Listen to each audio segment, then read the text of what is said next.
Hello, నేను మీ CS రావు. యుగాలుగా సృష్టి, ప్రతి సృష్టి దీని మీద రకరకాల అనుమానాలు ఉన్నాయి. చాలా వరకు పోతులూరి వీరబ్రహ్మేంద్ర స్వామి గారు ఏం జరగబోతుంది, ఏ యుగంలో అనేది చెప్పారు. అది కొన్ని జరుగుతూ ఉన్నాయి, జరగబోయే కూడా కొన్ని ఉన్నాయి. ఇప్పటికీ కూడా మన సమాజానికి భవిష్యత్తులో ఏం జరగబోతుంది, ఏం జరిగే అవకాశం ఉంది, అసలు ఈ కలియుగం ఎప్పుడు అంతం కాబోతుంది అనేది ఆసక్తికరమైనటువంటి అంశం. దాని మీద రీసెర్చ్ చేసినటువంటి వీరబ్రహ్మేంద్ర స్వామి గారి ఉపాసకులు అల్లూరి రాజశేఖర రెడ్డి గారు మనతోటి ఉన్నారు. ఆయన రీసెర్చ్ ప్రకారం భవిష్యత్తులో ఏం జరగబోతుంది, ఈ సృష్టి ఎప్పుడు అంతం కాబోతుంది, ఈ యుగం ఎప్పుడు అంతం కాబోతుంది అనేది తెలుసుకునే ప్రయత్నం చేద్దాం. సార్ నమస్తే. పరమపురుషుడు, దేవాతి దేవుడు, ఆదిదేవుడు, మహాదేవుడు, అఖిలాండ కోటి బ్రహ్మాండ నాయకుడు, సకల లోకాల సృష్టికర్త, కలిగ ప్రత్యక్ష దయం, కాలజ్ఞాన సృష్టికర్త, నా గురుదేవులైన శ్రీ శ్రీ శ్రీ జగద్గురు శ్రీ మధ్యరాటు పోతులూరి వీరబ్రహ్మేంద్ర స్వామికి అనంత కోటి సాష్టాంగ నమస్కారం తెలియజేసుకుంటూ, ప్రణమ్య శిరసాదేవం గౌరీపుత్రం వినాయకం భక్తావాసం స్మరే నిత్యం ఆయుకామార్థ సిద్ధహే. గురు బ్రహ్మ గురు విష్ణు గురుదేవో మహేశ్వర, గురు సాక్షాత్ పరబ్రహ్మ తస్మై శ్రీ గురవే నమః. విశ్వకర్మ జగన్నాథం విశ్వకర్మ జగద్గురుం విశ్వకర్మ జగత్తేజం విశ్వకర్మ మయం జగత్. ఓం విశ్వసృష్టికర్త విశ్వకర్మ భగవాన్ నమః. సర్వసిద్ధిపదే దేవి సర్వదేవ స్వరూపిణి పావని శ్రీ గోమాత నమస్తుతే. వీరబ్రహ్మేంద్ర స్వామి వేదవాక్యములు ధరలో తప్పక జరిగినయ్యా, కలి మాయలో పడక మీరు నన్ను నమియు కడతేరు మార్గము వెతకండయ్యాను కాలజ్ఞానుడు వీరబ్రహ్మేంద్ర స్వామి వారు. ఆయన చెప్పిన కాలజ్ఞాన విషయాలు 100% జరుగుతుంది. కలిపురుషుని మాయలో పడక నన్ను నమ్మియు కడతేరు మార్గం చెప్పండి అని కాలజ్ఞానుడు స్వామివారు స్పష్టంగా కొన్ని వేల వాక్యాలు చెప్పడం జరిగింది. టోటల్ కాలజ్ఞానం 14,000 వాక్యాలు. అందులో 3,000 వాక్యాలు మనకు ప్రచారంలో ఉన్నవి. నాకు అనేకం జరిగిపోయి ఇప్పటిదాకా జరుగుతున్నవి, జరిగి తీరుతాయి. సో మీరు ఆల్రెడీ రీసెర్చ్ చేశారు, బుక్ రాశారు, ఎవ్రీ ఇయర్ దీన్ని అప్డేట్ చేస్తున్నట్టున్నారు. సో ఈ బుక్ లో జరిగిపోయి రాశారా, జరగబోయే కూడా? జరిగినవి, జరుగుతున్నవి, జరిగి తీరవలసినవి 3: past tense, present tense and future. మొత్తం ఫ్యూచర్లో ఏం జరగబోతుంది, స్వామి వీరభోగ వసంతరాలు అవతరణ ఎప్పుడు వస్తున్నారు, కలియుగం ఎప్పుడు అంతమవుతుంది, ఎలా ఉంటుందని చెప్పేసి దాన్ని స్పష్టంగా కాలజ్ఞాన సౌజన్య గ్రంథంలో వివరించడం జరిగింది. సో కలియుగం అంతం దాని మీద రకరకాల అభిప్రాయాలు ఉన్నాయి. అసలు లెక్కేయటమే రకరకాలుగా లెక్కేస్తూ ఉంటారు. మీ రీసెర్చ్ ప్రకారం కలియుగం అంతం ఎప్పుడు? కలియుగం అంతం 2034. ఆనందే ధనుజాబ్దే లోకేశన్ కలినాశనం అంటే 2036లో 32లో భూమి మీద జననష్టం ఎక్కువ సంభవిస్తుంది. 34లో ఆనంద సంవత్సరం బాగు ఆనంద సంవత్సరం నాగుమల్య రీతిగా నరులంతా చచ్చేటి ఇక ముందు వచ్చేను తెలియండి అయ్యానుడు. కాబట్టి 2034లో స్పష్టంగా చెప్పడం జరిగింది. ఆయన దర్శనం 2035 జరుగుతుంది. 2034 తర్వాత అసలు మీకు జనసంచారం ఉండదంటారా? 25% ఉంటుంది, 20% ఉంటుంది. అంటే స్వామివారి కాలజ్ఞానం 7 ఊర్లకు ఒక ఊరు, 7 గ్రామాలకు ఒక గ్రామం, 7గురికి ఒక్కరే మిగిలి ఉంటారన్నాడు. అంటే ఈ 2024-34 మధ్యన ప్రళయాలు, భూకంపాలు, వరదలు, సునామీలు, 360 రోగాలు, యుద్ధాలు, ఘోరమైన యుద్ధాలు జరుగుతాయి. కాలజ్ఞానంలో ఒక విషయం స్పష్టంగా చెప్పిన, అంటే పెదకొమెర్ల గ్రామవాసులకు కాలజ్ఞానం బోధిస్తూ, ప్రభవ పార్థివ మధ్యే బహుప్రళయం నిశ్చయం అనంతరే ఆనంద మధ్యే రక్తపాతౌ రణరంగౌ భూమౌ బీభత్సం ప్రపంచ స్థితి అన్నాడు. ప్రభావనవ సంవత్సరం 1987 వచ్చింది, పార్థివనవ సంవత్సరం 2005 వచ్చింది. ఈ రెండింటి మధ్య 2 నెలల సునామీ వచ్చింది. 2004 సునామీ వచ్చింది. అందులో 14 పట్టణం నా రాకముందు 14 పట్టణం జలప్రాణ పాడయ్యను, అదే నా రాకకు గుర్తు అన్నాడు. 2005-34 మధ్యన అనంతరే ఆనంద మధ్యే 5-30 మధ్య రక్తపాతౌ రణరంగౌ భూమౌ బీభత్సం ప్రపంచ స్థితి అని కాలజ్ఞానంలో చాలా స్పష్టంగా శ్లోక రూపంలో చెప్పి ఉన్నారు. సో అంత నేను రీసెర్చ్ చేశాను కాబట్టి, ఆ పరిశోధన ఉన్నాం కాబట్టి, స్వామివారి ఉపాసన కాబట్టి నాకు స్పష్టంగా వివరణ తెలిసిందన్నమాట. ఓకే, అంటే మీకు ఎలా ఆయన శ్రీ మద్లూరి వీరబ్రహ్మేంద్ర స్వామి గారు చెప్పినటువంటి దాని మీద రీసెర్చ్ చేస్తున్నారా, లేదంటే మీకు వీరబ్రహ్మేంద్ర స్వామి గారి ఉపాసకులు కాబట్టి ప్రత్యేకంగా మీకేమైనా సందేశం ఇస్తారు ఆయన. సందేశం సార్, స్వామివారి నిత్య ఉపాసకుని కాబట్టి నాకు జరగబోయేది స్వామివారు ఏమి జరుగుతుంది అని ఆలోచించినప్పుడు అది మనకు టీవీలో కానీ పేపర్లో కానీ రావడము, నేను చూడడము, స్వామివారు దానికి నిదర్శనాలు గోచరించడము, ఇది దీనికి నిదర్శనం. నా భక్తులైన వారికి ఎప్పటికప్పుడు నిదర్శనాలు గోచరించేను అన్నాడు. ఆ విధంగా స్వామివారు చెప్పిన జరుగుతున్నప్పుడు అవి నేను నోట్ చేసుకొని గ్రంథం రాయడం జరిగింది అనమాట. సో ఇప్పుడు స్టార్ట్ అయింది అంటారు, కలియుగ అంతం స్టార్ట్ అయిందా? కలియుగ అంతం స్టార్ట్ అయింది 2024 క్రోధినామ సంవత్సరం మొదలుకొని ఉత్పాతాలు పెరిగిపోయినాడు. మీరు రీసెంట్గా చూసి ఉంటారు, దుబాయ్లో 1.5 సంవత్సరాలు పడాల్సిన వర్షము 1 గంటలే పడ్డది. అసలు దుబాయ్లో వర్షాలు పడవు, 1.5 గంటలే పడ్డది. అంటే అది ఎంత వర్షం బీభత్సం వస్తుంది. 144 సెంటీమీటర్ల వర్షపాతం నమోదైంది. అలాగే బెంగళూరులో కూడా జరిగింది. మొన్న వయనాడులో జరిగింది కూడా అదే, మన కేరళ వయనాడులో దాదాపు అంటే కొండ చర్యలు విరిగిపడి అనేకులు సమస్యపోయారు. లక్షలాది గుండ్లు దొరికి అనేకులు సమస్యపోయారు 2 కాలజ్ఞానులు. అలాగే న్యూపు గిన్యాలో 2000 మంది చనిపోయారు. మొత్తం కొండ చర్యలు ఊరు గ్రామం వరదలో చిక్కుని చనిపోయారు 2000 మంది. సో వీరభోగ వసంతరాయలు పుడతారు అని చెప్పి చెప్తుంటారు. అప్పుడే ఇక నా కలియుగ అంతం అని చెప్పి అంటే వీరభోగ వసంతాలు పుట్టినప్పుడు ఆ కలియుగ అంతం కాదు. కలియుగ అంతం కానీ కలికి అవతారం లేదంటూ అవతరించింది స్వామివారు. అంగీరసే మధుమాసే నవమ్యం శుక్లపచ్చే భానువారే ఛాయమర్థం వీరభోజ సముద్వం అన్నాడు. అంగీరస నామ సంవత్సరంలో వీరభోగ వసంతాలు అనే అవతరణ జరిగింది. ఇప్పుడు వీరభోగ వసంతరాయలు గారు ఉన్నారు. ఆయన అవతరించి దుష్ట శిక్షణ ప్రారంభించి ప్రళయాలు సృష్టిస్తున్నాడు. దుష్ట శక్తులను సృష్టించి పంపిన దుర్మార్గం చంపండి నమ్మండయ్యా, ధర్మాన్ని కాపాడ ధర్మమే రక్షించి భక్తితో నా మాట నమ్మండయ్యా అంటున్నాడు. కాబట్టి ఆయన ఈ విధంగా ప్రళయాలు సృష్టిస్తున్నాడు. ఎందుకంటే ఎప్పుడైతే ఆయన అనేక సార్లు నేను 5000 సంవత్సరాల తర్వాత ఈ భూమి మీద అవతరిస్తానని చెప్పడం జరిగింది. ఆ విధంగానే స్వామివారు అవతరించి ప్రళయాలు సృష్టించి దుష్ట శిక్షణ ప్రారంభించి సృష్టిస్తున్నమాట. ఇప్పుడు 360 రోగాలు అదే అనమాట. కొత్త రోగాలు వస్తాయి. 360 రోగాలు వస్తున్నాడు. రాచపుండ్లు, పెడతరి పుండ్లు, రొమ్మున గండమాళ పుండ్లు, ఈ 6 వ్యాధి రూపాల చేతన శస్త్రం చెప్పిండు. అంటే మన శరీరం మొత్తం బొబ్బలు. ఇప్పుడు మంకీ వైరస్ అనేది ఇదే అనమాట. స్వామివారు చెప్పారు ఎంపాక్స్, అదే మంకీ వైరస్. అంటే షార్ట్ కట్లో ఎంపాక్స్ అంటాడు, మంకీ పాక్స్. స్వామివారు అదే కాలజ్ఞంలో చాలా స్పష్టంగా పెడతారు. రాచపుండ్లు, నడినెత్తిన పుండ్లు, ముఖమున పుండ్లు, శరీరం అంతా బొబ్బలు వచ్చి నడినెత్తి ఒక్కరే చేస్తారని చెప్పిన కాలజ్ఞంలో. అది జరగబోతా ఉంది త్వరలోనే. అంటే ఇవన్నీ వైరస్లు ప్రతి సంవత్సరం కొత్త వైరస్లు వస్తాయి. సో దానికి కలియుగ అంతానికి కొన్ని సంకేతాలు బలంగా కనిపిస్తాయి. అంటే నా రాకకు ముందు, అంటే ఆయన చెప్పిన నా రాకముందు ఏం జరుగుతాయి కూడా స్పష్టంగా చెప్పడం జరిగింది. నా రాకముందు 2004 వచ్చిన సునామీ, నా రాకముందు 14 పట్టణంలో జల ప్రవాహం పడిన, నా రాకము అదే గుర్తు అన్నాడు. నా రాకముందు భూమిపై మంటలు ఎగిసేను అన్నాడు. అనేక సార్లు మంటలు కార్చిచ్చు జరగడము, వేలాది ఎకరాలు పనిపోవడం జరిగింది. అగ్నిపర్వతాలు బద్దలైతని చెప్పాడు. అనేక సార్లు జరగడం జరిగింది. అంటే 2 తల వారు, అరికాలన కన్నున్నవారు, ఇలాంటి వారు కూడా పుడతారు నా రాకముందని చెప్పినమాట. సో వింతలు విశేషాలు అన్ని కాలజ్ఞానం ప్రతి ఇది కూడా చాలా స్పష్టంగా చెప్పారు స్వామివారు. సో తిరుమల తిరుపతి దేవస్థానం గురించి కూడా చెప్పారు. అవును, కొన్ని రోజుల పాటు అసలు అక్కడ జనసంచారమే ఉండదు. జనసంచారం అంటే మనకు కరోనా వైరస్ కారణంగా చూసినట్లయితే మనకు దాదాపు 80 రోజులు తిరుమలకు వెళ్ళే మార్గాలు కట్టుబడేను అన్నాడు. దాదాపు 80 రోజులు తిరుమలకు వైరస్ కారణంగా అక్కడి నుండి ఎవరిని అలౌ చేయలేదు. అంటే లక్షల మంది రోజు అక్కడ దర్శించుకుంటే వైరస్ ఇంకా ఎక్కువైతుందని చెప్పేసి కరోనా కారణంగా అక్కడ వెళ్లకుండా తిరుమలకు వెళ్ళే మార్గాలు క్లోజ్ చేసిండు. అంటే బస్సులు, కార్లు ఎక్కడ బయటకు వెళ్ళకుండా క్లోజ్ అయింది. ఆ రకంగా జనసంచారం లేకుండా తిరుమలకు వెళ్ళే మార్గాలు, ధూపదీప నైవేద్యాలు లేకుండా ఉంటది అని చెప్పి అనేక దేవాలయం మనం చూస్తున్నాం. దేవాలయాలు తిరుమలలో అలాంటి ధూపదీప నైవేద్యం అంటే ఇప్పుడు ఇలాంటి పరిస్థితి రాబోతా ఉంది. ఇంకా ఫ్యూచర్లో ఉందంటారా? ఫ్యూచర్లో ఈ రాబోయే 10 సంవత్సరాల్లో జరగబోతుంది. 2034 జరిగి తీరుతుంది, అందులో సందేహం లేదు. 2034 లోపల ఇవన్నీ జరిగి తీరాల్సింది. ఇంకోటి కనకదుర్గమ్మ ముక్కుపోటు కన్నా అంటుంది అని చెప్పాడు. అంటే కృష్ణాది ఉప్పొంగి కనకదుర్గ ముక్కు పొంగిని అంటేనాడు. అది 2030 లోపల సాధారణ జరిగి తీరుతుంది, సాధ్యం. పుటక అనేది చాలా హైట్ గా ఎంత పొంగినా కానీ నేను రీసెంట్గా నిన్న గురువారం నాడు విజయవాడ అమ్మవారిని దర్శించుకొని వచ్చాను మొన్న. అక్కడ ముక్కు పొంగుని అంటే దాదాపు మనకు ఈ వాటర్ మన కృష్ణానది తీసుకుంటే దాదాపు అంటే 100 feet హైట్లో ఉంటుంది. 100 feet హైట్ అంటే దాదాపు 10 floors.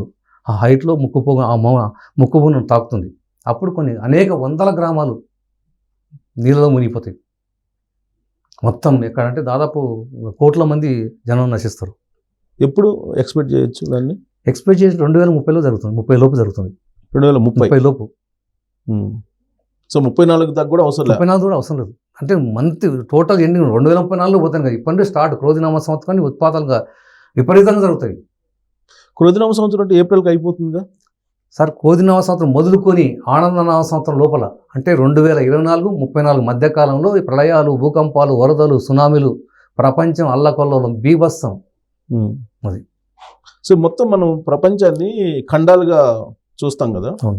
ఏ ఖండానికి ఎక్కువగా వీరబ్రహ్మేంద్ర స్వామి గారు చెప్పింది అంటే మన ఖండానికంటే ఇప్పుడు కొన్ని దేశాలు కొన్ని మనకు అంటే చెప్పాలని చెప్పడానికి కదని కొన్ని దేశాలు నామరూపాలు లేకుండా సముద్ర తీర ప్రాంతాలు, నదీ తీర ప్రాంతాలు, లోకమందలి జనములంతా నీరు నిప్పున మునిగిపోతారు, చెప్పలేదంట అనకపోయేరు, నరులార గురిని చేరి మొక్కుతే బ్రతక నేర్చేరు అన్నాడు స్వామి కాలజ్ఞనుడు.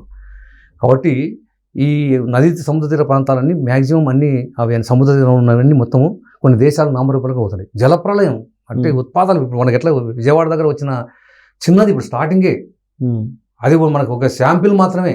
దీనికే ఎంత అల్లకొల్లం అయిపోయింది. అంటే రాబోయే కాలంలో ఎంత జలప్రలయం జరుగుతుంది, అంత అమ్మవారి ముక్కుపోగులు అంటే ఎంత నీరు వస్తుంది, ఎన్ని వందల గ్రామాలు నీళ్ళలో మునిగిపోతుంది, కోట్ల మంది నశిస్తారు.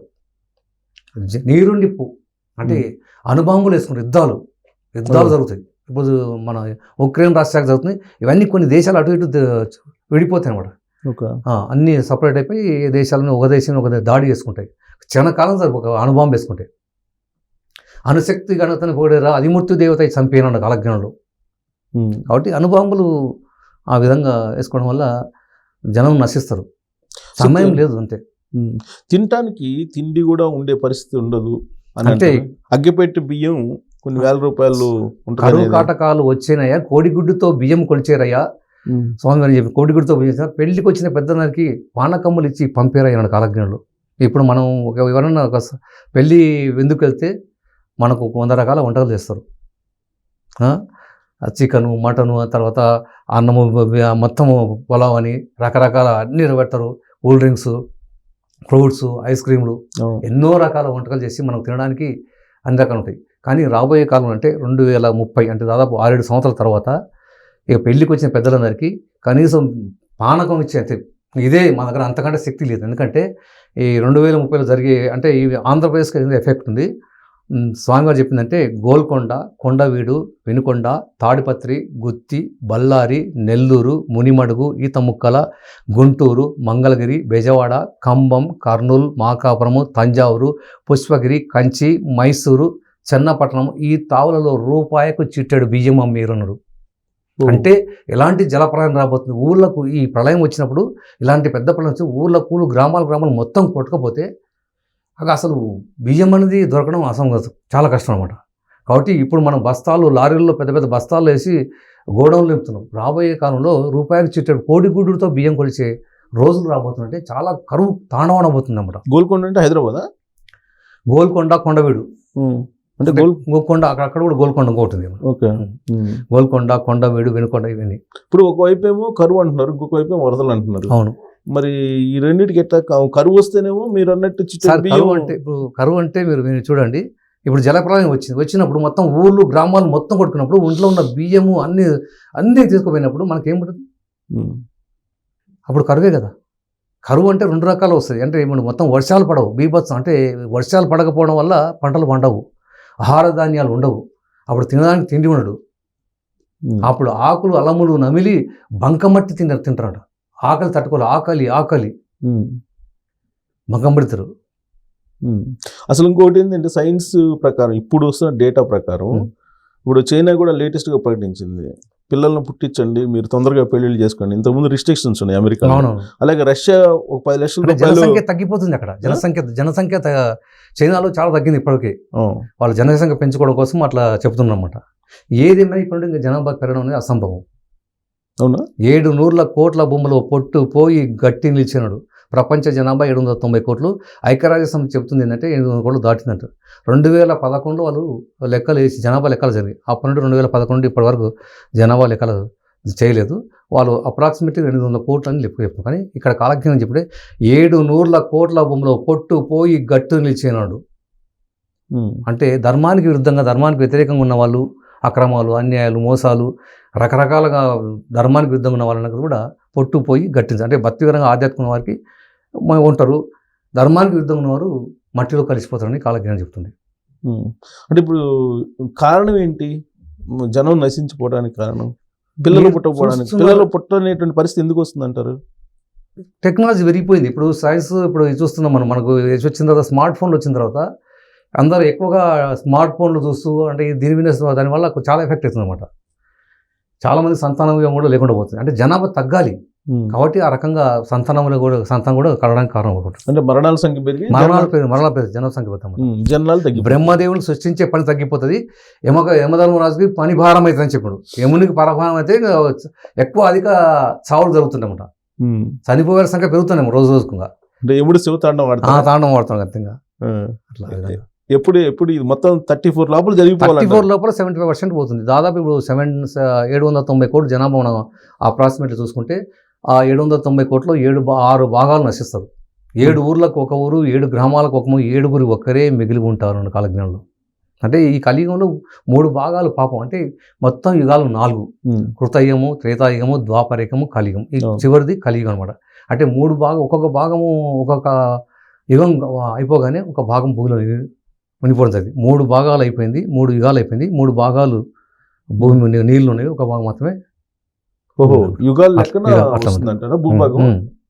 ఇప్పుడు 4 యుగాలకు సంబంధించి 4 యుగ ధర్మాలు ఉన్నాయి. 4 యుగాలు: కృతయుగము, త్రేతాయుగము, ద్వాపరయుగం, కలియుగము. కృతయుగ ప్రమాణం వచ్చేసి 17,28,028,000. త్రేతాయుగం వచ్చేసి 12,96,000. ద్వాపరయుగం వచ్చి కాల ప్రమాణం వచ్చి 8,64,000 సంవత్సరాలు. కలియుగ ప్రమాణం 4,32,000 సంవత్సరాలు. ఈ మొత్తము 4 యుగాలు కలిపి 42,20,000. అంటే ఇది మహాయుగం. ఇలాంటి యుగాలు 71 గడిస్తే ఒక మన్వంతరము. మన్వంతరం అంటే ఇప్పుడు ఈ మన్వంతరంలో మనకు పురాణంలో 14 మన్వంతరాలు చెప్పారు. ఇప్పుడు మనది వైవస్వత మన్వంతరము. మనం అంటే సంకల్పం చెప్పేటప్పుడు శుభే శోభనే ముహూర్తే శ్రీ మహావిశ్వ బ్రహ్మగ్న ప్రవర్తమాన శబ్దం నిత్యపాతే శ్వేతవరకల్ప వైవస్వత మన్వంతరే కలియుగే ప్రథమపాదే జంబుద్వీపే భర్తవర్షే భర్తఖండే మేరో దక్షిణ దిగ్భాభే శ్రీశైలసే వాయుపసే కృష్ణా గోదావరి మధ్యవసే శ్రీ లక్ష్మణ శ్రీ గోవింద మొహమ్మద్ సమర్థ జగద్గురు పోతు హరిహర బ్రహ్మ గురు అస్మిన్ వర్తమాన వారికి అచాంద మనసశ్రీ క్రోధినామ సంవత్సరే దక్షిణాయనే వర్షరుతే భాద్రపద శుక్లపక్షే మందవాసరే ఏకాదశి ఉత్తరాశ నక్షత్రము. ఇట్లా సంకల్పం చెప్పుకునేటప్పుడు వైవస్వత మన్వంతరే అంటే మన 14 మన్వంతరాల్లో 7వదైన వైవస్వత మన్వంతరంలో ఉన్నాము. ఈ మన్వంతరంలో ఇప్పుడు నడుస్తుంది. కలియుగే ప్రథమ పాదే అన్నారు. కలియుగే ప్రథమ పాదే జంబూద్వీపే భరతవర్షే వేరో దక్షిణ వైవస్వత మన్వంతరే. 14 మన్వంతరంలో వైవస్వత మనం 7వ దాంట్లో మనం ఉన్నాం అనమాట. అంటే 43 ఇలా 70 ప్రథమ పాదంలో ఉన్నాం కదా. ప్రథమ పాదే ఉన్నాయి కదా చాలా పాదాలు. అవును ఉన్నాయి. మరి 34 కల్లా అంతమైపోతుంది. నేను కలియుగంలో అంటే కలి అనే పాపురుషుడు ఘోరమైన తపస్సు చేశాడు. ఆ తపస్సుకు మెచ్చి స్వామివారు ప్రత్యక్షమై విష్ణు మహావిష్ణువు ప్రత్యక్షమై నీ వరం కోరుకుంటే నాకు ఈ కలియుగంలో 5,000 సంవత్సరాలు పాలించే వరాన్ని ప్రసాదించు తదాస్తు అంటాడు. అంటే కలి యొక్క లక్షణాలు ఏంది? అక్రమాలు, అన్యాయాలు, మోసాలు, వ్యభిచారము, వాయువర్షాలు లేకపోవడము, దేవుడు లేడని వాడము. ఆ ప్రపంచం అంతా విజృంభించాడు. కలి ప్రభావం తొలగిపోయింది. ఇక దేవుడు లేడు, అంతలేదు, వాయువర్షాలు లేరు, ఎవరు లేరు, అంతగా మద్య మాంసాలు వినియోగించడం అంతా. ఆ కలి ప్రభావం 5,000 సంవత్సరాలు అయిపోయింది. 5,000 సంవత్సరాలు స్వామివారు అవతరించడం జరిగింది. ధర్మానికి ఇంకా దేవుడు లేడు, అంతా కలిమాయన దిక్కును అంట. డబ్బు, స్వాస్థ్యం, స్త్రీ, వ్యామోహాల వాడి అంతా కలిమాయన చిక్కుకుంటున్నారు. స్త్రీకి లొంగినవాడు ఏడ చూచిన ఆడ ఉన్నారయ్యా, హరికి లొంగినవాడు అదెక్కడను అంతో తెలియట గొప్ప చిక్కేనయ్యా అంటున్నాడు కాలజ్ఞానుడు. కాబట్టి హరికి అట్లా ఆ విధంగా కలిమాయలో చిక్కుకుంటారు. స్త్రీకి డబ్బు వ్యామోహాల పడిపోతున్నాడు. వ్యామోహాల పడి ఇదే దైవం లేదు, ఏమి లేదు, తల్లిదండ్రులను పట్టించుకోకపోవడము, వాయువర్షాలు లేకపోవడము, మద్య మాంసాలు వినియోగించడము, ఇట్లా దేవుడు లేని వితండవాదాలు జరుగుతున్నాయి. ఇప్పుడు చూస్తూనే ఉన్నాం. దేవుడు లేడు అని వాద ప్రతివాదాలు చేస్తున్నారు. ఎక్కడో నాకు చూపించంటాడు. దానికి వచ్చి చూపించని వాళ్ళు సమావేశాలు పెట్టుకొని దేవుడు లేడు ఏమో ఉంటే నాకు చూపించని అంటాడు. సకల ప్రాణుల రూపంలో దైవమే నీ ముందున్నాడురా, ఎక్కడో దైవం ఉన్నాడు అనుకొని వెర్రిగా నీవేలా వెతికేవరు అంటాడు. ప్రతి ప్రాణిలో నీలోనే దైవం ఉన్నాడు, దేవుడు ఎక్కడో ఉన్నాడు, వెర్రిగా నీవేలా వెతుకుతున్నావు అని చెప్తున్నాడు. విజ్ఞాన శాస్త్రమని విర్రవేగుటే గాని మరణింపకుండా బ్రతికించే వారెవరయ్యా, తక్కినవని పశుపక్షాలు తెచ్చు మరి మీ గొప్ప ఏమిటో చెప్పండి అంటారు. విజ్ఞాన శాస్త్రం, సైన్స్, దేవుళ్ళు అంతా అంటారు. సావకుండా ఆపలేరు, చచ్చినవాడిని బతికించలేరు. మరి మీ గొప్ప ఏంటి అసలు అంటున్నారు. బతికిస్తున్నారంట, ధన్వంతరి కనిపెడుతున్నారంట రష్యాలో. అసంభవం. పుతిన్ అనౌన్స్ చేశాడు. పుతిన్ అనౌన్స్ చేయను కదా బతికించ. రష్యా అధ్యక్షుడు పుతిన్ వైజ్ఞానికులు కొన్ని అమరజీవి అమరత్వం కోసం ఆల్రెడీ మెడిసిన్ కనిపెట్టారు. వైజ్ఞానికులు కొన్ని పరిశోధనలు చేసి మరణాన్ని హరికట్ట చూచారయ్యా, అది చేస్తే మీ దైవం ఎందుకు మీకు చెప్పండి అయ్యా అంటున్నాడు. మరణాన్ని అరికట్టని చూస్తుంది. సృష్టికి ఇప్పుడు జ్ఞానం, భగవంతుడు మనిషికి జ్ఞానాన్ని ఇచ్చాడు. సృష్టికి ప్రతిష్ఠ చేయగల శక్తి దైవం జ్ఞానం ఇచ్చాడు. ఆ జ్ఞానంతో దేవుడు లేడు, అంతా నేనే సృష్టించాను, నేనే చేశాను, ఇది నేను సృష్టించాను, నేను కనుక్కున్నాను అనుకుంటే అది నిత్య యవ్వనం, అమరత్వం ఇది సాధ్యము అని చెప్పి సైన్స్ చెప్తుంది లేటెస్ట్గా. కొన్ని సాధ్యము, నిత్య యవ్వనం అంటే యవ్వనాన్ని కొంచెం చేసుకోవచ్చు, కానీ మరణాన్ని అరికట్టలేరు, చావును ఆపలేరు, చచ్చిన వాడిని బతికించలేరు. కానీ ఇప్పుడు దానికి సృష్టికి ప్రతి సృష్టి అంటే సమాంతరంగా ప్రపంచాన్ని సృష్టిని తీసుకెళ్ళి సృష్టికి ప్రతిష్ఠ చేయగల శక్తి దైవం మీద మనం ఎదురుకి ఇచ్చారు. మనం దాన్ని సృష్టి చేస్తున్నాము, చేయిస్తున్నాడు అంతే. చేతిలోని ముద్ద నోటిలోనికి పోదు, శివనాజ్ఞ లేనిదే తెలియండి అయ్యా. అంటే మన చేతి ఉన్న ముద్ద మన నోట్లో ఉంటే శివనాజ్ఞ కావాలా. మళ్ళీ ఇవన్నీ ఎవరు? ఆయన ఆజ్ఞపడుతూ నడుస్తుంది. ఆయన సృష్టి, ఆయన జ్ఞానం ఇస్తే మనం చేస్తున్నాము. ఇప్పుడు దాన్ని కలియుగ అంతం కూడా ఆయనే చేపిస్తున్నాడా వీళ్ళ చేత? అంటే ఇప్పుడు కలికి ఇచ్చిన 5000 సంవత్సరాలు అయిపోయింది కాబట్టి దుష్ట శిక్షణార్థం అవతరించి ప్రళయాలు సృష్టిస్తున్నాడు. అందుకని 7 నూర్ల కోల పొట్టుపోయి అంటే ధర్మానికి వ్యతిరేకం ఉన్న వాళ్ళను ప్రళయాలు, భూకంపాలు, వరదలు, సునామీలు, 360 రోగాలు, యుద్ధాలు సృష్టిస్తున్నాడు. సృష్టించి క్రియేట్ చేసి జననష్టం చేస్తున్నాడు. అట్లా కలియుగంలో కలియుగ ధర్మం ఏంటంటే పరమ చండాలు రాజ్యాలు వెళ్తారని ఉంది. అవును, ఉందా? కలియుగం అంతే. కలియుగం అంటే ఎలా ఉంటుంది? అన్ని వ్యతిరేక దిశలు నడుస్తాయి అన్నమాట. అంతే.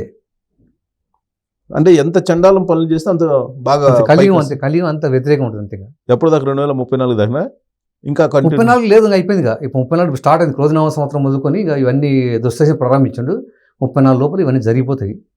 అదే 34 తర్వాత అంటే ధర్మానికి అనుకూలంగా ఉన్నవారు, ధర్మబద్ధంగా ఉన్న వారికి మంచి రోజు రాబోతుంది. అదే మేషరాశిలో శని ప్రవేశం అయితే మేలు కొందరికి జరిగేనుమా, దోషకారుల దూలైపోయారు ధూమకేతులు ముంట పెట్టేను అన్నాడు కాలజ్ఞానుడు.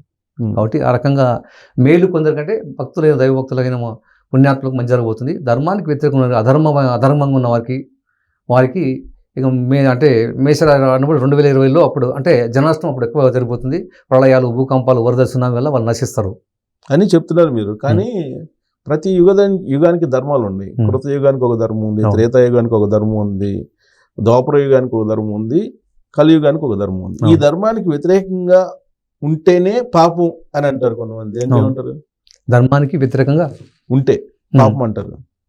అసలు ఈ కలియుగ ధర్మం అనేది కలియుగ ధర్మం 5000 సంవత్సరాలు కలిగిచ్చిన 5 సంవత్సరాలు అయిపోయింది. కాబట్టి ఈ కలిలో ఇప్పుడు ప్రతి వాద ప్రతిమ జరుగుతున్నాయి కదా. తల్లిదండ్రులు పట్టించుకోకపోవడము, స్త్రీలపై అత్యాచారాలు పెరిగిపోయినవి, అంటే పుట్టిన పిల్లలను అంటే ఆడపిల్ల అని తెలిస్తే గర్భంలో చంపేయడము, దేవుని యొక్క భూములను తీసేసుకోవడము, దేవుని విగ్రహాలు దొంగలించడము, దేవుని హుండీలో డబ్బులు తీసుకోవడము, ఇవన్నీ ధర్మానికి ఇప్పుడు కలియుగంలో కలిధర్మం అది చెప్తుంది కదా. అదే ఆ ధర్మం అయిపోయింది సార్. కలిధర్మం అదే 5000 సంవత్సరాల వరకు అది ఆ కలిధర్మం అయిపోయింది. కాబట్టి ఇది వీరభోగ వసంతలో అవతరించుడు. ఆయన వ్యతిరేకంగా ఉన్న వాళ్ళని తీసేస్తామట. అధర్మంగా ఉన్న వారిని ప్రళయాలు సృష్టించి దుష్ట శిక్షణ ప్రారంభించి ప్రళయం సృష్టిస్తుంది. అది అయిపోయింది. ఆ పీరియడ్ అది అయిపోయింది. 5000 సంవత్సరాలు అయిపోయింది. కానీ అది వీరభోగ వసంతరాయలు జన్మించారంటానికి ఏదో తెల్ల కాకి వస్తుంది ఇలాంటివన్నీ చెప్తుంటారు కదా. జన్మించడానికి ఆ స్వామివారు నా రాకకు ముందు ఇవన్నీ చాలా నిదర్శనం చూసినా అవన్నీ జరిగిపోయి. నా రాకకు ముందు, నేను రావడానికి ముందు భూమిపై మంటలు ఎగిసాను, నా ఈశాన్య వగన అంటే కందిమల్ల ఈశాన్య వగన నవరత్న మంటపాలు వేసాను, అవన్నీ జరిగిపోయినాయి అన్నమాట. అవును, అవన్నీ జరిగిపోయినాయి. కానీ యాగంటి అక్కడ నందీశ్వరుడు రంకె వేసాను, యాగంటి నందీశ్వరుడు రంకె వేసి కాళ్ళు దివ్వి వీరభోగ వసంతాలు వస్తున్నాయని చెప్తుంది, మాట్లాడుతుంది అన్నమాట. అంటే రాబోయే కాలంలో ఇప్పుడు 24-34 మధ్యన భారతదేశ వ్యాప్తంగా మన యొక్క అష్టాదశ శక్తిపీఠాలు కానీ, పవిత్రమైన దేవాలయాలు కానీ దేవతలు మాట్లాడము, డ్యాన్స్ చేయము, పాట పాడము, ఇవన్నీ మహిమలు అనేకంగా చూపబోతున్నారు. శ్రీశైలంలో మల్లికార్జున స్వామి మనసులతో మాట్లాడతాడు, వీరభోగ వసంతాలని వస్తాడని చెప్తాడు. భూమి నుండి మాటలు వినిపిస్తాయి, ఆకాశం నుండి వీరభోగ వసంత మాటలు వినపడతాయి. అట్లా అంటే మనం అందరూ వినొచ్చు అంటారా? బతికి జరిగి తీరబోతా ఉంది. అది ఎక్కువ సమయం లేదు. అంటే దేవుడు ప్రత్యక్షం కాబోతున్నాడు అదే అదే పుణ్యాత్ములకి, అంతేనా? భద్రాచలం శ్రీరాముని విగ్రహం భక్తులతో మాట్లాడిపోయినాడు. భద్రాచలం శ్రీరాముని భక్తులతో మాట్లాడతాడు. అది జరగబోతుంది ఇంకా అతి త్వరలో. వెంకటేశ్వర స్వామి వెంకటేశ్వర స్వామి మహిమలు పెరిగిన ఆ స్థలంలో అద్భుతాలు జరిగినాడు. ఆ స్థలం ప్రతిరోజు జరుగుతున్న అద్భుతాలే. వెంకటేశ్వర మహమ్మదీలు అక్కడ మా బీబీ నాంచారమ్మ వెంకటేశ్వర స్వామి పెళ్లి చేసుకున్నాం కాబట్టి ఈమె మీ దేవుడు కాదు మా దేవుడు అని మహమ్మదీలు వాళ్ళు వచ్చి, ముస్లిమ్స్ వచ్చి వాదనకు దిగుతారు. మీ దేవుడు ఎందుకైతే ఇది మా దేవుడు, వెంకటేశ్వర స్వామి మా దేవుడు, బీబీ నాంచారం పెళ్లి చేసుకున్నాడు మా దేవుడు అని చెప్పేసి వాళ్ళు వాదన దిగుతారు ముస్లిమ్స్ వాళ్ళు. సో అలాంటివి చూడబోతున్నాం, అవన్నీ జరగబోతా ఉన్నాయి. ఇంకా అద్భుతాలు ఏంటి తిరుమలలో ఏం జరగబోతుంటాయి? తిరుమల అవకాశం ఉంది, రాబోయే రోజులు ఏం జరిగే అవకాశం ఉంది? రాబోయే సంవత్సరాలు అంటే అక్కడ అన్ని అద్భుతాలు, ఇంకా ఇది అని చెప్పండి, అన్ని మహిమలు అక్కడ చూడడము, ఆ మొసలు జరగబడము, పూజలు ఇచ్చిపోవడం చాలా జరుగుతాయి అక్కడ. ఇది గర్భగుడిలోకి అన్ని మొసలు జరగబడతాయి. సో అది కలియుగ అంతానికి అవన్నీ కూడా సంకేతాలు. సో ఇప్పుడు నా రాకముందు మనకు బనగానపల్లిలో చింత చెట్టుకు చేమంతి పూలు పూసేనాడు అంటే ఆ రాకను సూచిస్తున్నాయి. అట్లా పూసిన ఇంకా లేదు, ఇంకా జరగబోతుంది అది. ఇంకా ఎప్పుడైనా సరిపోతుంది కదా, సమయం లేదు అంతేగా. ఆయన చెప్పిన సంవత్సరం 5000 సంవత్సరాల తర్వాత అంటే మనకు 5033కు అంటే 5033కు కలియుగము అంటే అంగిరసనామ సంవత్సరంలో అప్పటి నుండి స్టార్ట్ అయిందన్నమాట. ఇంకొకటి ఏంటంటే రాబోయే రోజుల్లో మగవాళ్ళు కొరత ఏర్పడుతుంది. ఒక మగవాడికి 10 మంది ఆడవాళ్ళు, ఆడవారికి ఆయుసు పెరిగాను మగవారికి ఆయుసు పెరిగాను మగవారికి ఆయుసు తగ్గాను కాలజ్ఞానుడు. అంటే వీళ్ళు మనము చూస్తున్నాము అంటే యుద్ధాల్లో కానీ చాలామంది అంటే యాక్సిడెంట్లు చనిపోవడము, హార్ట్ అటాక్ రావడం, ఎక్కువ మగవారి చనిపోతున్నారు. ఇంటికి యజమాని లేకపోయాను, ఎవరికి వారే యజమానులు అయ్యాను కాలజ్ఞానుడు. చాలామంది చూస్తే ఎంతోమంది లెక్కలు చూస్తే ఎక్కడ చూసినా వితంతువులు చాలా ఉన్నారు. ఇంటికి యజమానులు లేకుండా చనిపోయే వాళ్ళు ఎక్కువ మగవారే ఉన్నారు. వాళ్ళకి ఆయుష్ తక్కువ, మగవారికి ఆడవారికి ఆయుష్ ఎక్కువ. అట్లా అంటే ఒక మగవాడికి 10 మంది మోహించేది. అంటే మగవారి ఇప్పుడు యుద్ధాల్లో ఇవాళ జరిగినప్పుడు చాలామంది జనసంఖ్య నశించినప్పుడు ఆడవారి సంఖ్య పెరిగిపోతుంది, మగవారి సంఖ్య తగ్గిపోతుంది. ఒక మగవాడిని 10 మంది మోహిస్తారు అనమాట, ఎంత పడతారు. అట్లా ఆ రోజు రాబోతా ఉన్నాయి. 5-6 సంవత్సరాలు ఇవి జరగబోతుంది, అంతేగా, ఎక్కువ సమయం లేదు. దీంట్లో మనకి యాక్చువల్గా మన సిద్ధాంతం ఏం చెప్పింది అంటే బ్రాహ్మలు, వైశ్యులు, క్షత్రియులు, శూద్రులు అంటారు కదా. దానికి ఏదో ముఖం నుంచి పుట్టిన వాళ్ళు కొంతమంది, నడువు నుంచి పుట్టిన వాళ్ళు కొంతమంది, ఛాతి నుంచి పుట్టిన వాళ్ళు కొంతమంది, పాదాల నుంచి కొంతమంది ఎట్లా అంటారు కదా. ఇప్పుడు ఈ కలియుగాంతంలో ఈ వేరియేషన్ కూడా ఉంటుందా? కలియుగాంతంలో ఆ వేరియేషన్ ఏమి ఉండదు సార్. అది దానికి అదే వేరియేషన్ ఏమి ఉండదు, ఎవరికైనా ఒకటే. అంటే బ్రాహ్మణులు పుణ్యాత్ములు అంటుంటారు కదా. బ్రాహ్మణులు అంటే ఈ కలియుగం కాబట్టి బ్రాహ్మణులు బస్టు పట్టిపోతారని కాలజ్ఞానం చెప్పండి. అంటే బాపాలకుడు ఎందుకంటే ఇప్పుడు బ్రాహ్మణులు అంటే ఇప్పుడు స్వామివారు ఏం చేశారంటే ఒకసారి అనేక పుణ్యచేత సందర్శిస్తూ ఆ కడప నుండి బయలుదేరి పుష్పగిరి అగ్రహారం చేరుతుంటారు అనమాట. అంటే స్వామివారు బండ్లో కూర్చొని 32 మంది శిష్యులు వాళ్ళు డ్యూటీలు పట్టుకొని సిద్ధయ్య గారు ముందు పోతుంటారు. సిద్ధయ్యను మంచిగా విభూతి పెట్టుకొని, అంటే ఆయన ముస్లిము, సిద్ధయ్య శివుడు, అయితే ఆయన మహమ్మదీ ముస్లిము. ఆయన విభూతి పెట్టుకొని రుద్రాక్షలు వేసుకొని డ్యూటీ పట్టుకొని స్వామివారిని బండ్లో కూర్చొని వీళ్ళు పోతుంటారు. వీళ్ళు పోతుంటే పుష్పగిరి అగ్రహారం పోగానే ఆ బ్రాహ్మణులంతా వీధి అరుగుల మీద కూర్చొని ఉంటారు. కూర్చుంటే ఎవరినైనా అంటే నేను ముస్లింను, ఆ పేరు సిద్ధయ్య అంటే మరి ఆయన శ్రీ జగద్గురు సింగ్ మధ్యపోతున్న స్వాములు అని చెప్తే మరి మమ్మల్ని అవమానపరచడానికి మీరు విభూతి పెట్టుకొని మీరు రుద్రాక్షలు వేసుకొని డ్యూటీలు పట్టుకొని ఆయన రెండో శంకరుడు అన్నట్లుగా మీరు ఈయన పట్టుకొని మా ముందే మీరు మామూలు ఇట్లా పోతారా డ్యూటీలు బట్టి అని చెప్పేసి వెళ్ళడానికి వీలు లేదని ఆపుతారు. అంతే అన్ని చెప్పినా వినరు. జ్ఞాన విజ్ఞాన సంపన్నో సంస్కృత వేద పారంగా ధర్మాత్మ చిత్త స్వేన కర్మ అన్నట్టు. అంటే మానవ జన్మంలో జన్మించిన వాడు ఎవరైనా జ్ఞాన విజ్ఞాన సంపన్నుడై వేద పారంగతున్నాడు బ్రాహ్మణుడు అని చెప్పబడినాడు. కాబట్టి బ్రాహ్మణత్వం మీకే బ్రాహ్మణత్వం, మీ బ్రాహ్మణులకు ఆదిదేవుడైనా బ్రహ్మకే ఆధిపత్యం లేదు. ఆయన విష్ణువు బొడ్డు నుండి ఉద్భవించాడు, ఆయనకే బ్రాహ్మణత్వం లేదు, మీకు ఎక్కడి నుండి వచ్చిందని అడుగుతాడు. వీళ్ళు ఎన్ని చెప్పినా వినకపోతే ఏం చేస్తారంటే ఒకసారి ఇట్లా చూడంగానే ఆ గ్రామం ఇప్పుడు చూడంగానే ఆ గ్రామం మొత్తం తగలబడిపోతుంది. స్వామివారు తగలిపోతే వాళ్ళు అప్పుడు తప్పు వేసుకొని కాళ్ళ మీద పడితే అప్పుడు బ్రహ్మ చెప్తే అప్పుడు స్వామివారు క్షమిస్తారు అన్నమాట. ఆ రకంగా వీళ్ళు వ్యతిరేకించడం వల్ల ఏంటంటే బ్రాహ్మణులు చెప్పిన బ్రాహ్మణులకు ఆయన కొంచెము అంటే ఆ రకంగా చెప్పడం జరిగిందన్నమాట. అంటే నా రాకముందు బ్రాహ్మణులకు తినడానికి తిండి, కట్టుకోవడానికి బట్ట ఉండదు. బ్రాపాల ప్రభుత్వాలు పండుకున్నాను, కాంగ్రెస్కి అధికారం రావడం అసంభవం కేంద్రంలో. రాదు. బ్రాహ్మణ ప్రభుత్వం, ఈ కాంగ్రెస్కి దీనికి సంబంధం ఏంటి? బ్రాహ్మణ ప్రభుత్వం అది అంటే కాశ్మీర్ పండితులు అక్కడ అది జవహర్లాల్ నెహ్రూ అంటే ఆ బ్రాహ్మణులు వ్యతిరేకించారు కాబట్టి అది చెప్పినాడు. అంటే మాలకు మంచాలు బ్రాహ్మణులకు పీటలు వేసేయరు అన్నాడు. అంటే వాళ్ళు ఉన్నత స్థితిలో ఉంటే వీళ్ళు చిన్న స్థితిలో ఉంటారు అన్నమాట. కలియుగం అని వ్యతిరేక దిశలో ఉంటాయి అన్నమాట. బ్రాహ్మణులు చెప్పిన ప్రశ్నలు ఫలించవు. కాదు, కాంగ్రెస్కి బ్రాహ్మణులకు సంబంధం ఏంటి? నెహ్రూ జమానా అయిపోయింది కదా. జమానా అయిపోయింది, అది కాంగ్రెస్ ప్రభుత్వం, అది బ్రాహ్మణుల ప్రభుత్వం. జవహర్లాల్ బీజేపీ ముస్లిందే. అంతకు ముందు అంటే జవహర్లాల్ నెహ్రూ కాశ్మీర్ అయిపోయింది. ఆ ప్రభుత్వం బ్రాహ్మణ ప్రభుత్వం పండుకొనేను పండుకొనేను కాంగ్రెస్ అధికారం సెంట్రల్లో రాదు. అంతేనా? రాదు. కాలజ్ఞానం ఉంది, చూపిస్తాను మీకు. ఆ కాలజ్ఞానం లేనే లేదు. ఈ భూమిలో జరిగే ప్రతిదీ కూడా కాలజ్ఞానం చెప్పబడింది, రాయబడింది. బీజేపీ కంటిన్యూ కానీ మనకి ఇప్పుడు ఏంటంటే ఆ ప్రభుత్వం దాంట్లో చెప్పి రాదు అంతే. అది కేంద్రంలో కాంగ్రెస్ పార్టీ అధికారం రావడం అసంభవం. కూటమి వస్తుంది. కూటమి వస్తే లెక్క కాదు. నేను చెప్పేది కాంగ్రెస్ కూటమి అంటే అందరికి 10 మంది కలిసి వస్తే లెక్క కాదు. అదే చెప్పేది, కూటమి వస్తుంది 10 మంది కలిసి వస్తే లెక్క కాదు. ఒక్కరు సింగిల్ గా గెలిస్తే అది. సో కాంగ్రెస్ పార్టీ భారతదేశంలో సింగిల్ గా రాదు, కాలజ్ఞానం చెప్తుంది. సో రాబోయే రోజుల్లో మరి భారతదేశం పరిస్థితి ఏంటి? భారతదేశం అగ్రరాజ్యం అయ్యినాడు అంటే 2030 చివరి నాటికి భారతదేశ ప్రపంచ దేశాల్లో అగ్రరాజ్యంగా పోతా ఉంది. నెంబర్ 1 ఈ అమెరికా, చైనా, ఇవన్నీ రష్యా ఇవన్నీ ఉండదు. ఇప్పుడు 2030 లోపల అగ్రరాజ్యం. అంటే ఇప్పుడు రాబోయే ప్రళయాలు, భూకంపాలు, ఏదైతే యుద్ధ వాతావరణం వల్ల చాలా జనం నశిస్తుంది, ఆర్థికంగా వెనకబడిపోతారు. ఆ దేశాలు చాలా ఇబ్బందులు ఎదుర్కొంటారు. మన దేశానికి వచ్చి మనకు ఏదైనా మాకు సహాయం చేయండి అనే స్థితికి ఆ దేశాలు రాబోతాం. అమెరికా కూడా భూకంపాలు, వరదలు, సునామీ, రోగాలు, వైరస్లు ఎక్కువ వస్తాయి మేడం. ఆ దేశాన్ని అల్లకల్లలో చేస్తారు. ఆ దేశాలని అల్లకల్లం అయిపోతాయి. రష్యా, చైనా, అన్నీ అంతే. ఇప్పుడు అక్కడ యుద్ధం అక్కడ జరుగుతుంది, మనకు జరుగుతలేదు. అవును. కాబట్టి జన నష్టం అక్కడ జరుగుతుంది. వైరస్లు అక్కడే పుడుతున్నవి. రోగాలు, భూకంపాలు, వరదలు, సునామీలు, కొన్ని దేశాలు నామరూపాలు లేకుండా పోతున్నాయి. అంతే, ఆ రకంగా జరగబోతుంది. సో రాబోయే రోజుల్లో జెండర్ అంటే హిజ్రాలు అంటారు కదా, ఈ హిజ్రాలే పరిపాలన చేస్తాయి అనేది ఇది కాలజ్ఞానంలో ఉన్నాయని చెప్తారు. హిజ్రాలు పరిపాలన చేస్తే కాలజ్ఞానం ఏం లేదు. మహిళలది ఉంది. మహిళలు రాజ్యాలు వెళ్తారనేది కాలజ్ఞానం చెప్పండి. ఇది కూడా ఉంది కదా, ఇది కూడా ఉందంటారు. హిజ్రాలు లేదు, హిజ్రాలు అనేది కాలజ్ఞానం లేదు. రాజ్యం వెళ్తారు. ఎక్కడ హిజ్రాలు, ఎక్కడ రాజ్యం వెళ్తున్నారు? ఇప్పుడు లేదు, రాబోయే రోజుల్లో లేదు.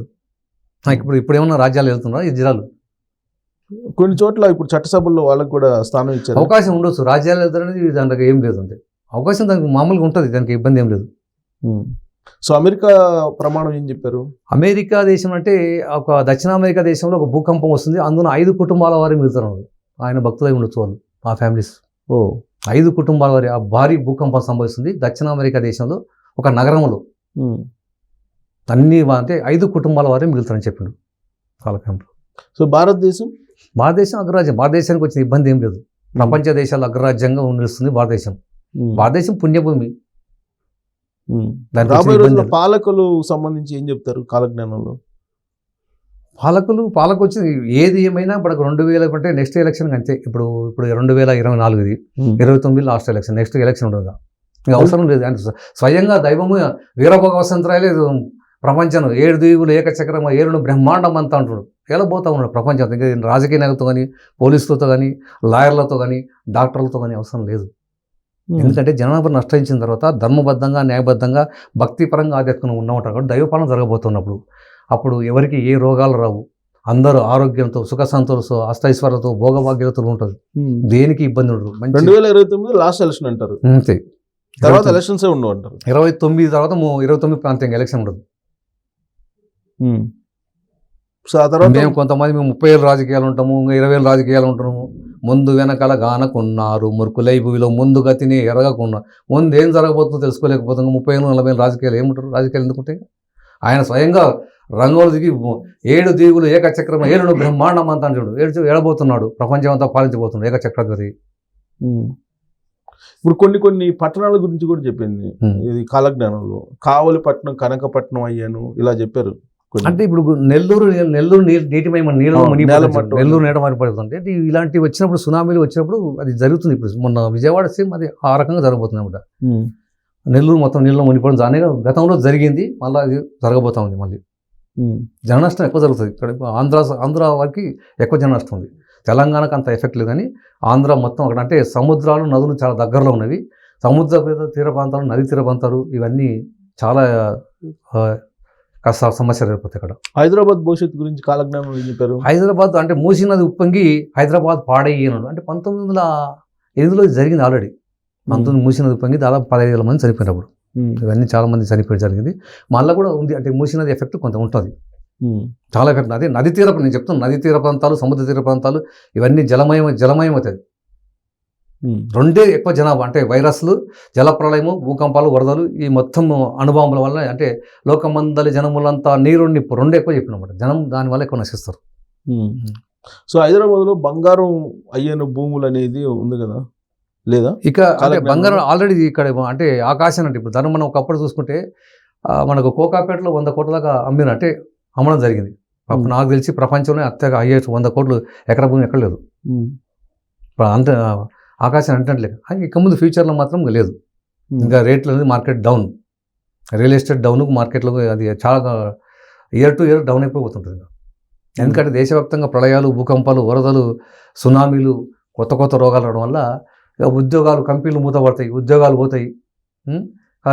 ఫ్యూచర్లో అంటే ల్యాండ్ రేట్లు, భూముల రేట్లు అనేది ఇంకా తగ్గిపోతుంది అనమాట. సో రాబోయే రోజు జస్ట్ ఇంకా 2-3 సంవత్సరాల నుండి స్టార్ట్ అవుతుంది అది. కానీ ఉద్యోగ అవకాశాలు తగ్గుతాయని మీరు అంటున్నారు, కానీ ఆర్టిఫిషియల్ ఇంటెలిజెన్స్ వచ్చింది, ఒక పెద్ద ప్రపంచాన్ని సృష్టించబోతుంది, వేలాది లక్షలాది ఉద్యోగాలు వస్తాయని చెప్తున్నారు. ఉద్యోగాలు రావడం కష్టం. ఉద్యోగాలకి ఇప్పుడు మనిషి పుట్టకనే, మనిషి బతకడమే చాలా కష్టం. ఎప్పుడు ఏం జరగబోతుందో, ఏ ప్రళయం జరగబోతుందో, ఎక్కడ భూకంపం వస్తుందో, ఎక్కడ వరదలు వస్తుందో, ఏ వైరస్ ఎక్కడ ఏ దేశాన్ని విజృంభిస్తుందో అర్థం కాని పరిస్థితి ఉంది. ఉద్యోగాలు ఎట్లకి వస్తాయి? జనం భయంతో బతుకుతారు. మనకు కరోనా వచ్చినప్పుడు ఏమైంది? అన్నీ మొత్తం ఎక్కడ వచ్చినా లాక్డౌన్ ప్రకటించారు. అంటే బయటికి వెళ్ళకుండా అయిపోయింది. అంటే అప్పుడు మొత్తం అనేక మూతపడి ఇంట్లోనే ఉన్నాం, బయటికి కూడా వెళ్ళలేదు. జస్ట్ రోజుకు 1 గంట మాత్రం టైం ఇచ్చేవారు, బయటికి వెళ్ళి నిత్యావసర వస్తువు తీసుకోవాలి, మళ్ళీ లోపలికి వచ్చేసారు. అంటే అలాంటి వైరస్లు వచ్చింది అనుకో, ఎక్కడ ఉద్యోగాలు చేసి ఎక్కడ పోతారు? జనం బయటికి వెళ్ళడానికి వీలు లేకుండా పోతుంది. సో రాబోయే రోజుల్లో ఉద్యోగాలు కూడా ఉండవు. ఉద్యోగాలు అన్ని రకాలుగా మనిషి జీవనం మనిషే చాలా కష్టం ఉంది. మనుషులు చాలా జనసంఖ్య చాలా తగ్గిపోతుంది. జనసంఖ్య విపరీతమైన ఒకప్పుడు కాలకేంద్రం రాసినప్పుడు జనసంఖ్య 50 కోట్లు ప్రపంచ జనాభా, ఇప్పుడు 790 దాకా వచ్చేసింది. మళ్ళీ అది అంటే 2034 చివరి నాటికి అంటే 7 ఊళ్ళకు ఒక ఊరు, 7 గ్రామాలకు ఒక గ్రామం ఉన్నప్పుడు దాదాపు అంటే 600 కోట్ల జనాభా పైన నశిస్తారు. అంటే మా అప్రాక్సిమేట్లీ మనం 7 భాగాలు చేసినప్పుడు 110-120 కోట్లు మాట ప్రపంచ జనాభా 2035లో. కానీ ఐక్యరాజ్య సమితి ఏం చెప్తుంది?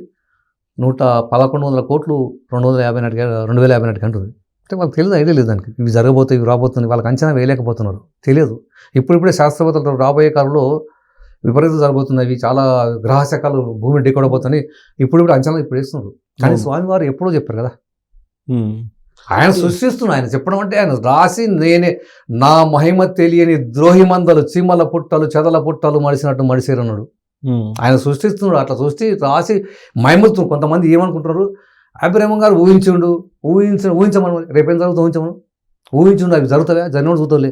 ఇప్పుడు రేపేం జరుగుతుందో ఊహించమను. నాస్తికులు చెప్తున్నారు, సభలు సమాచారం పెట్టుకొని ఆ దేవుడు బ్రహ్మం గారు దేవుడా? మరి దేవుడు ఎవరు? కళ్ళకు కట్టినట్టు మన కళ్ళ ముందు ఆయన చెప్పిన అక్షరశాతం జరుగుతున్నది. దేవుడే లేదంటే చెప్పారయ్యా, లోకాలకు ఎట్లు వచ్చారు, చెట్టు మొదలు లేకుండా పూలు కాయల పండ్లు అవి ఎట్లా వచ్చినా చెప్పండి అయ్యా. చెట్టు అనేది ఒకటి ఉంటే పూలు కాయల పండు వస్తాయి, చెట్టు లేకుండా ఉంటే ఎలా వస్తాయి? వస్తాయి రావు కదా. దేవుడు ఉన్న కాబట్టి సృష్టి ఉంది. 84 కోట్ల జీవరాశులు, పంచభూతాలు, నవగ్రహాలు, నదులు సృష్టించాడు. సృష్టినే తప్పుపడుతున్నావు అంటే అది కలియుగం అంతే. కలియుగం అంటే కలి మాయలో చిక్కున్న దేవుడు లేడంటున్నారు. అట్లా ఇప్పుడు ఇంకొక అంశం ఏంటంటే, దేవుడు నాకు చూపించు, నీలోనే దైవం ఉన్నాడు, సకల ప్రాణులు దైవమే నీ ముందు ఉన్నాడు, ఎక్కడో దైవం ఉన్నాడు అనుకోండి చూపించు, చూసుకోలేకపోతున్నాం, జ్ఞానం లేదు. ఎద్దుకైనా ఏడాది తెలిపిన మనసు నడుచుకోండి చెప్పినాడు. ఏడాది చెప్తే ఎద్దైనా మనం చెప్పిన నడుచుకొని చేద్దానికి పడుతుంది. 30 ఏళ్ళు చెప్పినా మూర్ఖుడు తెలుసుకోలేడు. అలాంటి మూర్ఖులకు ఏం చెప్పి దేవుడు లేడు అంటున్నాడు. ఎలక తెలుగు తెచ్చి ఏడాది ఉతికిన నలుపే కానీ తెలుపు కాదు అంటే దాన్ని ఏడాది సంవత్సరం ఉతికినా కానీ నలిపే కానీ తెలుపు. ఇలాంటి వాళ్ళకు దేవుడు ఉన్నాడు అని ఎన్ని నిదర్శనం చూపినా వాళ్ళు అంటే నాస్తికులు అంటే దేవుడు నమ్మని వాళ్ళు, వాళ్ళకి ఎన్ని రుజువులు ఎన్ని ఆధారాలు చూపినా దేవుడు లేడంటారు. అందుకని వాళ్ళు నాస్తికులు. సో ఇంకోటి ఏంటంటే వెంపల చెట్లకి దూటీలు వేసే జనం వెంపటి వస్తారని నిచ్చెన వేసేవాడు పుట్టిన అంటే తరానికి పొట్టివాడుగా పుడతారని అంటే ఆల్రెడీ పుట్టడం జరిగింది. చిన్న చాలా చిన్న ఏజ్ కూడా మనం పుట్టడం జరిగింది. చాలా చిన్న అంటే 10 అంగుళాలు 15 అంగుళాలు 20 అంగుళాలు అట్లా ఉన్నారు పుట్టడం జరిగింది. అవన్నీ జరిగినాయి. అంటే అంత చిన్న అంత చిన్న హైట్లో ఉన్న వాళ్ళు కూడా పుడతారని కాలకి చెప్తారు. అంటే ఇది చెప్పడం కాదు, రాసి నేనేందో నా మహిమ ఏందో చూడంటున్నాడు, రాసి చూపిస్తుండు, రాసి ఇది జరుగుతుంది, ఇది జరగబోతుంది. ఇట్లా కాలకి ఒక సినిమా తీసేటప్పుడు ఒక స్క్రిప్ట్ తయారు చేసుకొని ఇట్లా కథా స్టోరీ తయారు చేసుకొని ఒక సినిమా మనం రెడీ చేసుకుంటాం, నటీనటులను ఎంపిక చేసుకుంటాం. ఇలాగనే ఈ కలియుగంలో ఏం జరగాలి, ఆయన అవతరించిన తర్వాత ఇక్కడ నుండి ఇంతవరకు ఏం జరగాలి, మానవుడు ఎలా పుడతాడు, ఎలా ఉంటాడు, ఎలా చేస్తాడు, ఈ ప్రళయాలు ఏంటి, భూకంపాలు ఎప్పుడు రావాలి, వైరస్లు ఏంటి, ఏ విధంగా నష్టం అనేది రాసి ఒక స్టోరీ రాసి 2030 ఎండ్ సినిమా 2030 ఎండ్ అయిపోతుంది. అట్లా కాబట్టి ఆ రకంగా ఆయన రాసి మహిమ చూపుతున్నాడు. ఆల్రెడీ సినిమా చాలా మంది తెలుసుకోలేకపోతున్నారు. ఏంది ఆయన ఊహిస్తే అవుతుందా, ఎవరికి సాధ్యం కాదు ఊహించడం. అంటే 400 సంవత్సరాల కింద ప్రపంచం రేపు ఏం జరుగుతుందో మనం ఊహించగలుగుతామా? సాయంత్రం గంట తర్వాత ఏం జరుగుతుందో ఊహించగలుగుతామా? ఊహించలేము.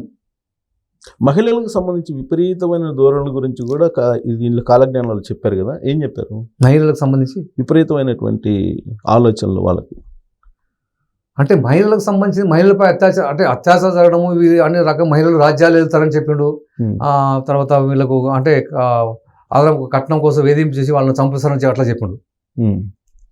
సో వాయు వరుసలు లేకుండా చూస్తాం. కలియుగంలో అన్ని వాయు వరుసలు లేకుండా ప్రవర్తిస్తున్నారు. అంటే పురుషులకు గౌరవం లేకుండా చేస్తారనేది ఉందా కాలజ్ఞానంలో? పురుషులకి గౌరవం లేకుండా మహిళలు వ్యవహరిస్తారు అనేది ఉందా? పురుషులకు అంటే ఇప్పుడు అన్ని రకాలుగా వస్తాయి. మన స్త్రీలను ఏ రకంగా చూసినా కానీ ఆ రకంగా కనపడుతుంది మన ఆలోచిస్తే. సో ఇవన్నీ ఇప్పుడు కాలజ్ఞానంలో మొత్తం అన్ని పొందుపరిచారని చెప్తూ అంటున్నారు కదా.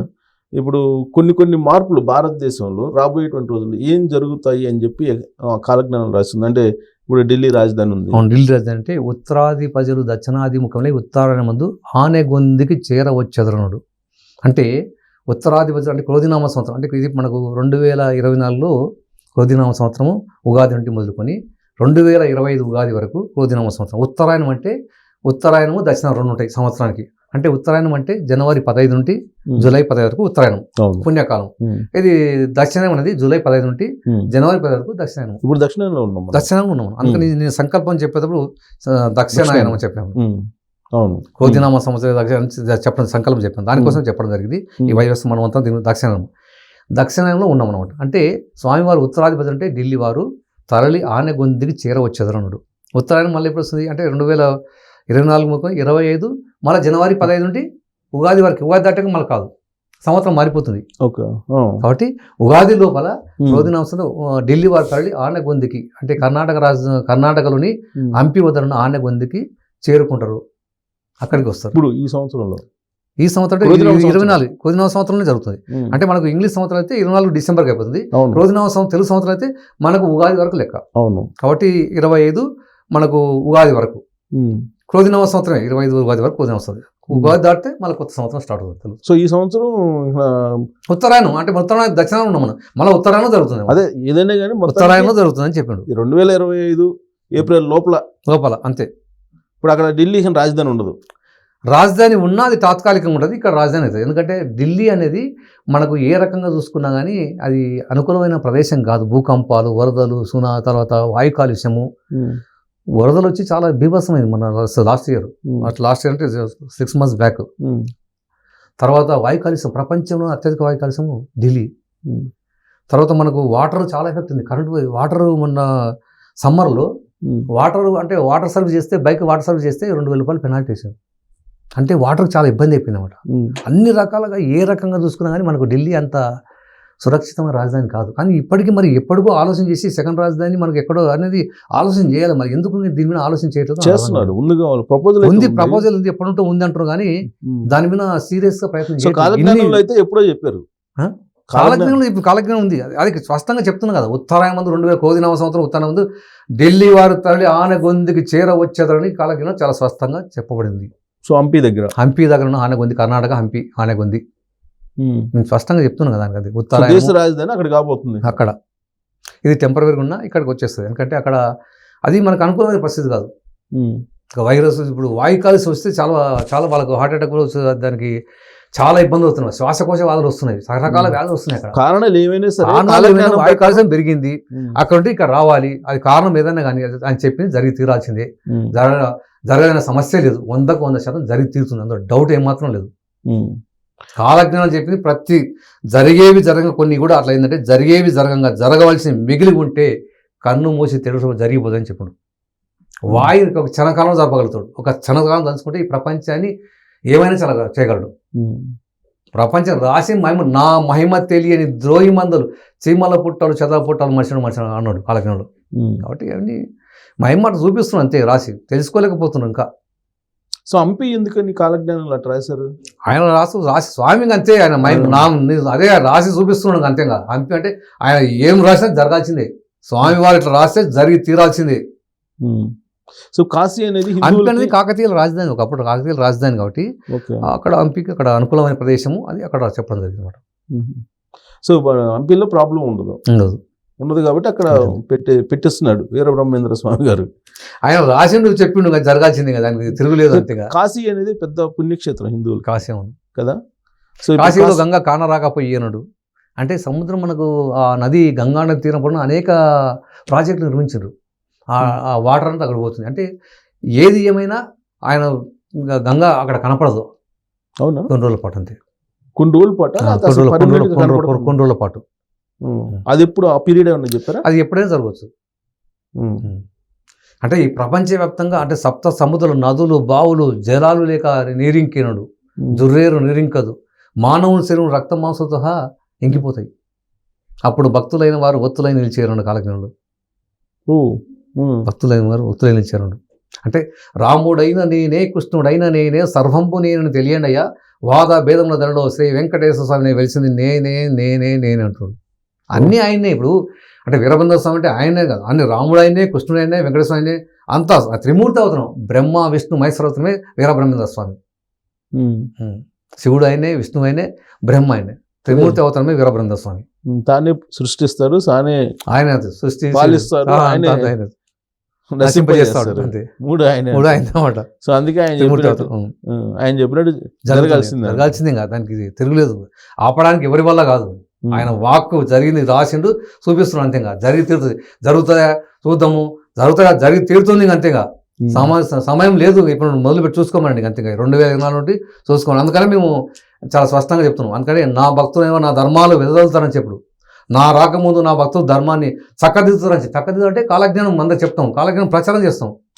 ఇప్పుడు మీరు నన్ను చేస్తున్నా అంటే స్వామివారి అనుగ్రహం, ఆయన ఆజ్ఞ, మీకు అవకాశం, మీతో ఇంటర్వ్యూ చేస్తున్నాడు ఆ రకంగా. సో ఇలా ప్రచారం చేసినందువల్ల జరిగే నష్టం ఏమన్నా తగ్గుతుందా? ప్రచారం అంటే నా భక్తులు ప్రచారం తగ్గుతుంది. భయంతో భక్తి పెరిగిన భక్తులు రక్షింపబడేదన్నాడు. భయంతో అదే స్వామివారు చెప్పిండు, ప్రళయాలు వస్తున్నాయంట, భూకంపాలు వస్తాయి, వర్షాలు వస్తున్నాయంట, చాలా జనష్టం జరగబోతుంది, రోగాలు వస్తున్నాయి, ఆయన నమ్ముకుందాం, ఆయన పూజిస్తాం అని భయంతో భక్తి పెరిగాను, భక్తులు రక్షింపబడేదన్నాడు కాలజ్ఞనుడు. ఆ రకంగా అంటే ధర్మాన్ని చక్కది, అధర్మంగా ఉన్నవాడు భయపడతాడు, ఈ తప్పు చేయకూడదు, చేస్తే కానీ ప్రళయాలు సృష్టిలో మనకు భూమిలో స్థానం లేదు మనం ఇప్పుడు, అప్పుడు భయంతో భక్తి పెరుగుతుంది. సో రక్షింపబడతారు. కాబట్టి ఏమంటే శతాపరాధాలు చేసినా, ఈ క్షణమైనా ఎంతటి దుర్మార్గమైనా, ఏ కులమైనా, 100 పాపాలు చేసిన శరణం శరణం స్వామి శరణం బ్రహ్మయ్య శరణం వీరబ్రహ్మేంద్ర స్వామి శరణు కొడితే నేను కంటికి రెప్పలా కాపాడుతానని శపథం చేసి ఉన్నాడు. కాబట్టి ఈ క్షణమైనా తెలిసి కానీ తెలియక కానీ 100 పాపాలు చేసినా ఇప్పుడైనా శరణు కోరితే స్వామివారిని కొడితే రక్షించి తీరుతానని చెప్తున్నాడు. సో ఎక్కడ పుడతాను? నా కాలజ్ఞానం ప్రచారం చేసిన వారికి అన్న దానం కన్నా మిన్న యజ్ఞం ఫలితే కలిగాను అన్న కాలజ్ఞానం స్వామివారు. కాబట్టి ఆ రకంగా ఉంది అనమాట. ఎక్కడ పుడతారు అని చెప్పి కూడా కాలజ్ఞానంలో ఉంది. శంబల, మన హిమాలయ పర్వతం శంబల అనేది ఉన్నది, అక్కడ పుణ్యభూమి శంబల. శంబల గ్రామంలో స్వామివారు అవతరించడం జరిగింది కాలజ్ఞానం ప్రకారం. ఇప్పుడు ఉన్నారు అక్కడ శంబల. మామూలు మనసులకు స్వామివారు ఆయన 2030లో ఆనంద సంవత్సర పాల్గొన బహుళ సప్తమి శుక్రవారము మోహిని విషభాన మాకును మీకును దర్శనం అయ్యినడు. అంటే ఈ ప్రళయాలు భూకంపాలు వరద సునాములు అంతా అయిపోయిన తర్వాత, జననష్టం అయిపోయిన తర్వాత పుణ్యాత్మల దైవభక్తులకు దర్శనం ఇవ్వబోతున్నాడు. వీరభోగ వసంతాలు ఉండే క్రమం ఏంటంటే ఆ విధంగా దర్శనం ఇస్తారన్నమాట. సో శంబలలో స్వామివారు అక్కడ నుండి స్వామివారి అంతా అంటే దుష్ట చేసిన ప్రారంభించి ప్రళయాలు సృష్టిస్తున్నాడు. కానీ ఇప్పుడు బ్రహ్మం గారు వీరబ్రహ్మేంద్ర స్వామి గారు అంటే ఇక్కడ చెప్తారు కదా కందిమల్లైపల్లి అని చెప్తారు. కందిమల్ల స్వామి సజీవ సమాధి అక్కడ, స్వామివారు అక్కడ సజీవ సమాధి చెందిండు, ఆ ధ్యానంలో ఉన్నాడు, మళ్ళీ ఆ సమాధిని పెకిలించుకొని వస్తున్నాడు. పికిలించుకుని శంబల్లో అంటే ఆల్రెడీ అంటే అవతార ఆయన అన్ని అక్కడ అవతరించిన ఇప్పుడు ఉన్నా కానీ ఇక్కడ ఉన్నాడు అట్లా అవతల ప్రపంచం మొదటికి దర్శనమిస్తాడు. సో ఇప్పుడు చాలా మంది స్వామీజీలు అని చెప్పి బ్రహ్మశ్రీలు అని చెప్పి పేర్లు పెట్టుకొని వస్తున్నారు కదా, మరి బూటక స్వాములు వచ్చేరయ్యా, బూడిదల మహిమతో ఇచ్చేరే, బూడిదను ఇచ్చి బంగారం అదేమి మేము చెప్పండి అట. అంటే మనం చూసిన కొత్త నేనే వీరభోగస్వామి, నేనే కలికి అవుతానని, నేనే విష్ణువని, నా రాకమునికి అనేక మంది దొంగలు నా వీరభోగవసం చెప్పుకున్నాడు, నా భక్తులైన వారు నమ్మకుండేరు కాలజ్ఞానులు. కాబట్టి అందరూ వస్తారు, రాసిన అట్లా ఆయన అంత కాలజ్ఞానం అంతే రాసి చూపిస్తున్నాడు అంతే, స్వామివారు రాసి అంత వస్తా చూపిస్తున్నాడు అంతే. సో ఇప్పుడు ఈ దొంగ స్వామీజీలు నమ్మొద్దు అని అంటారా? నమ్మొద్దు అంతే. అంటే ఈయన భక్తులు నమ్మకూడదు అంటారు ఆయన? ఈయన భక్తులు కాదు, అంటే ఇలాంటి వాళ్ళు వస్తారు అని జాగ్రత్త ఉండని చెప్తున్నమాట అట్లా అనమాట. బాధ గురువులే కానీ బోధ గురువులు భక్తులకు బహు కష్టాలు వచ్చానా వీరబ్రహ్మమై నేను ఆ భయం మీకెలా భక్తితో నన్ను పూజ చెయ్యండి అంటారు. గురువులు అనేవారు బాధ గురువులే, బోధ గురువులు బోధ జ్ఞానం వైపు మళ్లించి జ్ఞానం వైపు తీసుకుపోయే గురువులు చాలా అరుదు. వీరబ్రహ్మ స్వామి నేను ఆ భయం మీకెందుకు, నన్ను భక్తితో పూజ చెయ్యండి అంటున్నాడు. నేను విశ్వగురు జగద్గురువు, నేను నన్ను పూజించండి అంటున్నాడు. సో గోదావరి కృష్ణ ఇటు ఎప్పుడు ఈ ఎక్కువ పొంగే అవకాశం? గోదావరికి 12 రోజులు అంటే వరదలు వస్తాయి, నీళ్ళు లేకుండా ఎండిపోతుంది. మళ్ళీ వరదలు వచ్చిన తర్వాత నీళ్ళు లేకుండా ఎండిపోతుంది. మళ్ళీ అవకాశం ఎప్పుడైనా జరగచ్చు, ఛాన్స్. ఏది ఏమైనా ఈ క్రోధినామ సంవత్సరం కొని ఆనందనామ సంవత్సరంలో ఇవి జరిగి తీరుతాయి అంతే. దానికి 30 నెలల తర్వాత లేదు. 35లో దర్శనమిస్తున్నాం, 36లో కృతయుగధర్మం, నల సంవత్సరం ఆషాఢ శుద్ధ పౌర్ణమి సాంద్రశి, అదే ఆషాఢ శుద్ధ పౌర్ణమి ధర్మకృతయుగమే, అదే ధర్మకృతయుగం. అంటే ధర్మం 4 పాదాలు వస్తుంది. ఈ కలియుగంలోనే కృతయుగ ధర్మం నడుస్తుంది. కలియుగంలోనే కృతయుగ ధర్మం 2034 నుండి 36 నల సంవత్సరం ఆషాఢ శుద్ధ పౌర్ణమి ధర్మకృతయుగం, అదే సాంద్ర సింధు వేదానికి మొదలు అంటున్నాడు. సో ఈ లోపు జరగాల్సిన జరిగిపోతాయి. అవన్నీ జరిగిపోయిన తర్వాత అది కృతయుగం ధర్మం నడుస్తుంది అన్నమాట. ధర్మం 4 పాదాలు వస్తుంది. మంచి వర్షాలు, మంచి పంటలు, అందరూ ఆరోగ్యవంతులు ఉంటారు, ఎవరికి ఏ సమస్య ఉండదు. ఇలాంటిది నీళ్ళు అమ్ముకోవడము, అన్నాన్ని అమ్ముకోవడము ఇలాంటిది ఏది అవసరం. దైవ పాలన మంచి అందరూ ఆరోగ్యం ఆరోగ్యంగా జరగబోతుంది. సో మనకి కాలజ్ఞానంలో ఒక్కొక్క టెంపుల్ గురించి ఒక్కొక్క ప్రాసెస్ అని చెప్పారు కదా. అవును. ఇప్పుడు శ్రీశైలం గురించి ఒకటి చెప్పారు. శ్రీశైలం మల్లికార్జున మనసుతో మాట్లాడుతున్నాడు, ఆ విగ్రహాలన్నీ ఆడి పాడి డాన్స్ చేయబోతున్నాయని చెప్పాడు. తర్వాత కంచి కామాక్ష కన్నీరు పెట్టాను ఆమె మాట్లాడతాని చెప్పాడు, ఆమె స్థనాల పాలు కడతాని చెప్పాడు. అట్లా ప్రతి కంచి కామాక్షమ్మలు, అల్లంపూరు జోగులాంబ అంట కన్నీరు కారణం ఆమె స్తనాపాలను, జొన్నవాడ కామాక్షమ్మ మనసుతో మాట్లాడిపోయాను అన్నాడు. ఇవన్నీ స్వామివారు చెప్పింది మనం స్పష్టంగా కాలజ్ఞానంలో చెప్పి ఉన్నారు. అవన్నీ జరిగి తిరగబోతున్నాయి. అంటే దేవతలు చాలామంది విగ్రహారాధన చేయకూడదు, విగ్రహాన పాపం అంటారు. విగ్రహాలు మాట్లాడుతున్న డ్యాన్స్ చేసి మహిమలు చూపిస్తున్నాయి, కానీ వాళ్ళు తెలియక ఇవన్నీ. సో విగ్రహాలు ఆకాశము ఎర్రనవును 6 మతములు ఒకట, అన్ని మతాలు హిందూ ధర్మాన్ని సనాతన ధర్మాన్ని ఆచరిస్తాయి. ఇదే అక్కడిక్కడ తెచ్చిపోతే అప్పుడు ఆకాశం ఎర్రనవును 6 మతములు ఒక్కటవును, లోకమందలి జనములంతా నీరు నిప్పున మునిగిపోయారు అన్నాడు కాలజ్ఞంలో. అప్పుడు తెలుసుకుంటారు, అదే స్వామివారి మహిమలు ప్రపంచవ్యాప్తంగా తెలిసిపోతాయి, అప్పుడు అసలైన దేవుడు ఈయన అని చెప్పేసి అందరూ సనాతన ధర్మాన్ని ఆచరిస్తారు. అసలు హిందూ మతం లేదంటారు కొంతమంది. ఎవరు లేరంటారు? తెలియక వాళ్ళు అజ్ఞానంలో ఉన్నారు, కలిగి మాయలో ఉన్నారు. ఉండేది రెండే రెండు, ఒకటి క్రిస్టియన్ మతం, రెండోది ఏమో అది కలిగి. వాళ్ళ చరిత్ర ఏంది? 2024 సంవత్సరాల చరిత్ర, యుగాల చరిత్ర సనాతన కలియుగం. గతంలో ఉంది, ఇప్పుడు ఉంది, రేపు ఎప్పుడు ఉంటుంది మనకి సనాతన ధర్మం. ఇప్పుడు వీళ్ళు లేదు అంటారు మనకి. అంటే ఇప్పుడు మనం ఉన్న దేవస్థానంలో అన్ని దేవాలయాల్లో దేవుళ్ళు మహిమల విగ్రహాలు మాట్లాడబోతున్నాయి, డ్యాన్స్ చేయబోతున్నాయి, యాగాంటి నంది సంతకంత పెరుగుతున్నాడు, మాట్లాడబోతున్నాడు. మరి వాళ్ళ విగ్రహాలు మాట్లాడుతున్నాయి. చెప్పండి మరి, చూపించండి ఇక్కడ ఏం మాట. మనం కాలజ్ఞానంలో మనం ఏ టెంపుల్ ఏ యొక్క మహిమలు చూపించబోతున్నాం ముందుగానే చెప్తున్నాం. కలియుగం వీరభోగ సందర్శనం ముందుగా డేట్ సంవత్సరం చెప్తున్నాం. వాళ్ళు చెప్పండి మరి, వాళ్ళు ఏం మహిమలు చెప్పండి, చూపించండి మరి. అసలు పూర్వ జన్మాలు మళ్ళీ పుట్టడం సావడం అనేది ఉండదు అని చెప్తున్నారు. ఉన్నాయి మరి, వచ్చే జన్మ కూడా, గత జన్మ ఈ జన్మ ఉన్నాయి, ఉన్న జన్మలు ఉన్నాయి అని సనాతన ధర్మం చెప్తుంది. అవును. కానీ వాళ్ళు చెప్పేది ఏంటంటే క్రిస్టియన్స్ కానీ వాళ్ళ ధర్మం కాదు, మన సనాతన ధర్మం మనది నుంచి చెప్పాలి, కానీ వాళ్ళ ధర్మం గురించి మనకు అవసరం లేదు. అవసరం లేదు. కానీ వాళ్ళు ఏంటంటే అసలు హిందూ మతమే లేదు, సనాతన ధర్మం లేదు, వాళ్ళ ఏ ధర్మం వాళ్ళ చరిత్ర చెప్పండి. ఇదేదో కొంతమంది కావాలని కొంతమంది కోసం ఇప్పుడు పుట్టించింది అని అంటారు. మనము ఇప్పుడు హిందూ ధర్మం గురించి సనాతన ధర్మం గురించి చెప్తున్నాము స్పష్టంగా ఏం జరగబోతుందో, ఏ దేవాల్లో ఏ మహిమలు చూపబోతున్నారు, ఏం రాబోయే కాలంలో భవిష్యత్తు ఎలా ఉండబోతుంది, కృతజ్ఞతనం ఎప్పుడు జరగబోతా ఉంది, వీరభగవంత కలికి అవతారం ఎప్పుడు రాబోతుండు స్పష్టంగా చెప్తున్నాం. మళ్ళీ వాళ్ళు చెప్పండి ఏముందో వాళ్ళ గ్రంథం చెప్పండి. వాళ్ళ చరిత్ర 2000 చరిత్ర, కలియుగ చరిత్ర. ఈ కలియుగంలోనే అంటే శాఖోపశాఖగా విడిపోయినమాట. ఈ సనాతన ధర్మం నుండి శాఖోప ఒక చెట్టు నుండి కొమ్మలు విడిపోయినాయి. ఆకాశము ఎర్రను 6 మతాలు ఒక్కటవును. అన్ని నదులు కలిసి ఒక సముద్రం కలిసినట్టు ఈ చిన్న పెద్ద కలిసి అన్ని మన హిందూ ధర్మాన్ని ఆచరిస్తాయి. త్వరలో 34 లోపలనే త్వరలో అంటే గేమ్ అంతే. అప్పుడు తెలుసుకుంటాం అంతేగా. అప్పుడు దాకా నడుస్తుంటే. సో ఇంకోటి ఏంటంటే ఏనుగుకి పంది పుట్టాను అనేది అవన్నీ జరిగిపోయినాయి సార్, జరిగిపోయినాయి. ఏనుగు కడుపున పంది పుట్టాను, పందికి కడుపున ఏనుగు పుట్టాను, వేప చెట్టుకు అమృతం కారాను, ఇవన్నీ జరిగిపోయినాయి. ఎప్పుడో జరిగిపోయినాయి, ఎన్నోసార్లు జరిగాయి, ఒక్కసారి కాదు చాలాసార్లు జరిగాయి.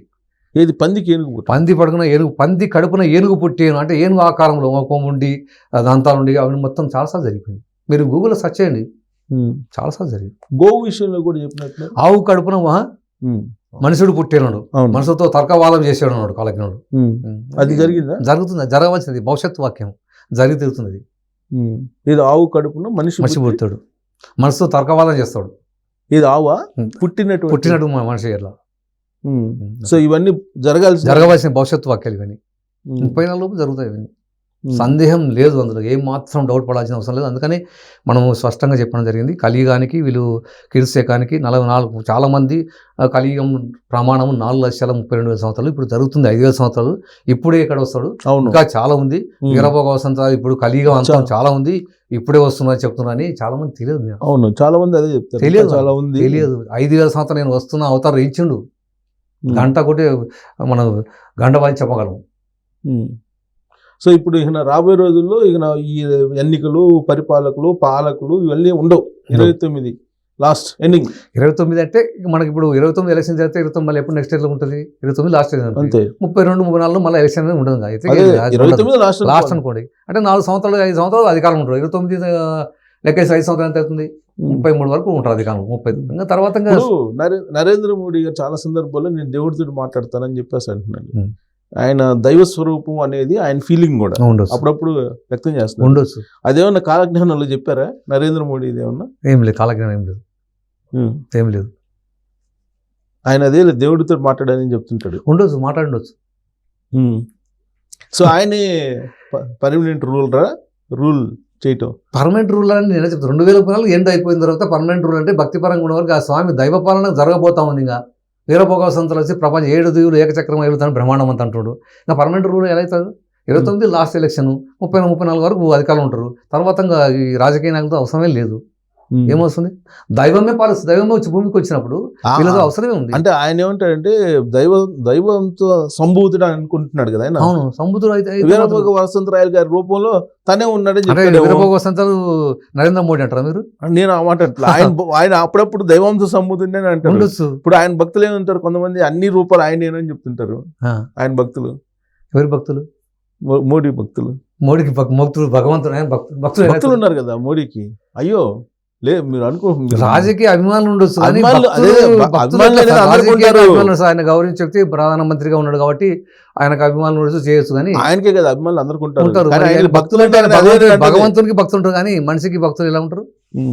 ఆయన అటు భావిస్తున్నాడు భగవంతుడు. సో ఆయన నరేంద్ర మోడీ ఈ మన బండి సంజయ్ గారు అన్నారు కండి నా దేవుడు అని, వాళ్ళ అభిమానంతో అంటున్నారు. దేవుడు అంటే దేవుడు కాదు చెప్పేది అదే. ఇప్పుడు ఆయన కొంతమంది దేవుడు వాళ్ళు దేవుని రూపంలో చూసుకుంటున్నారు ఆయనను, అంతే ఆ రకంగా అట్లా అన్నమాట.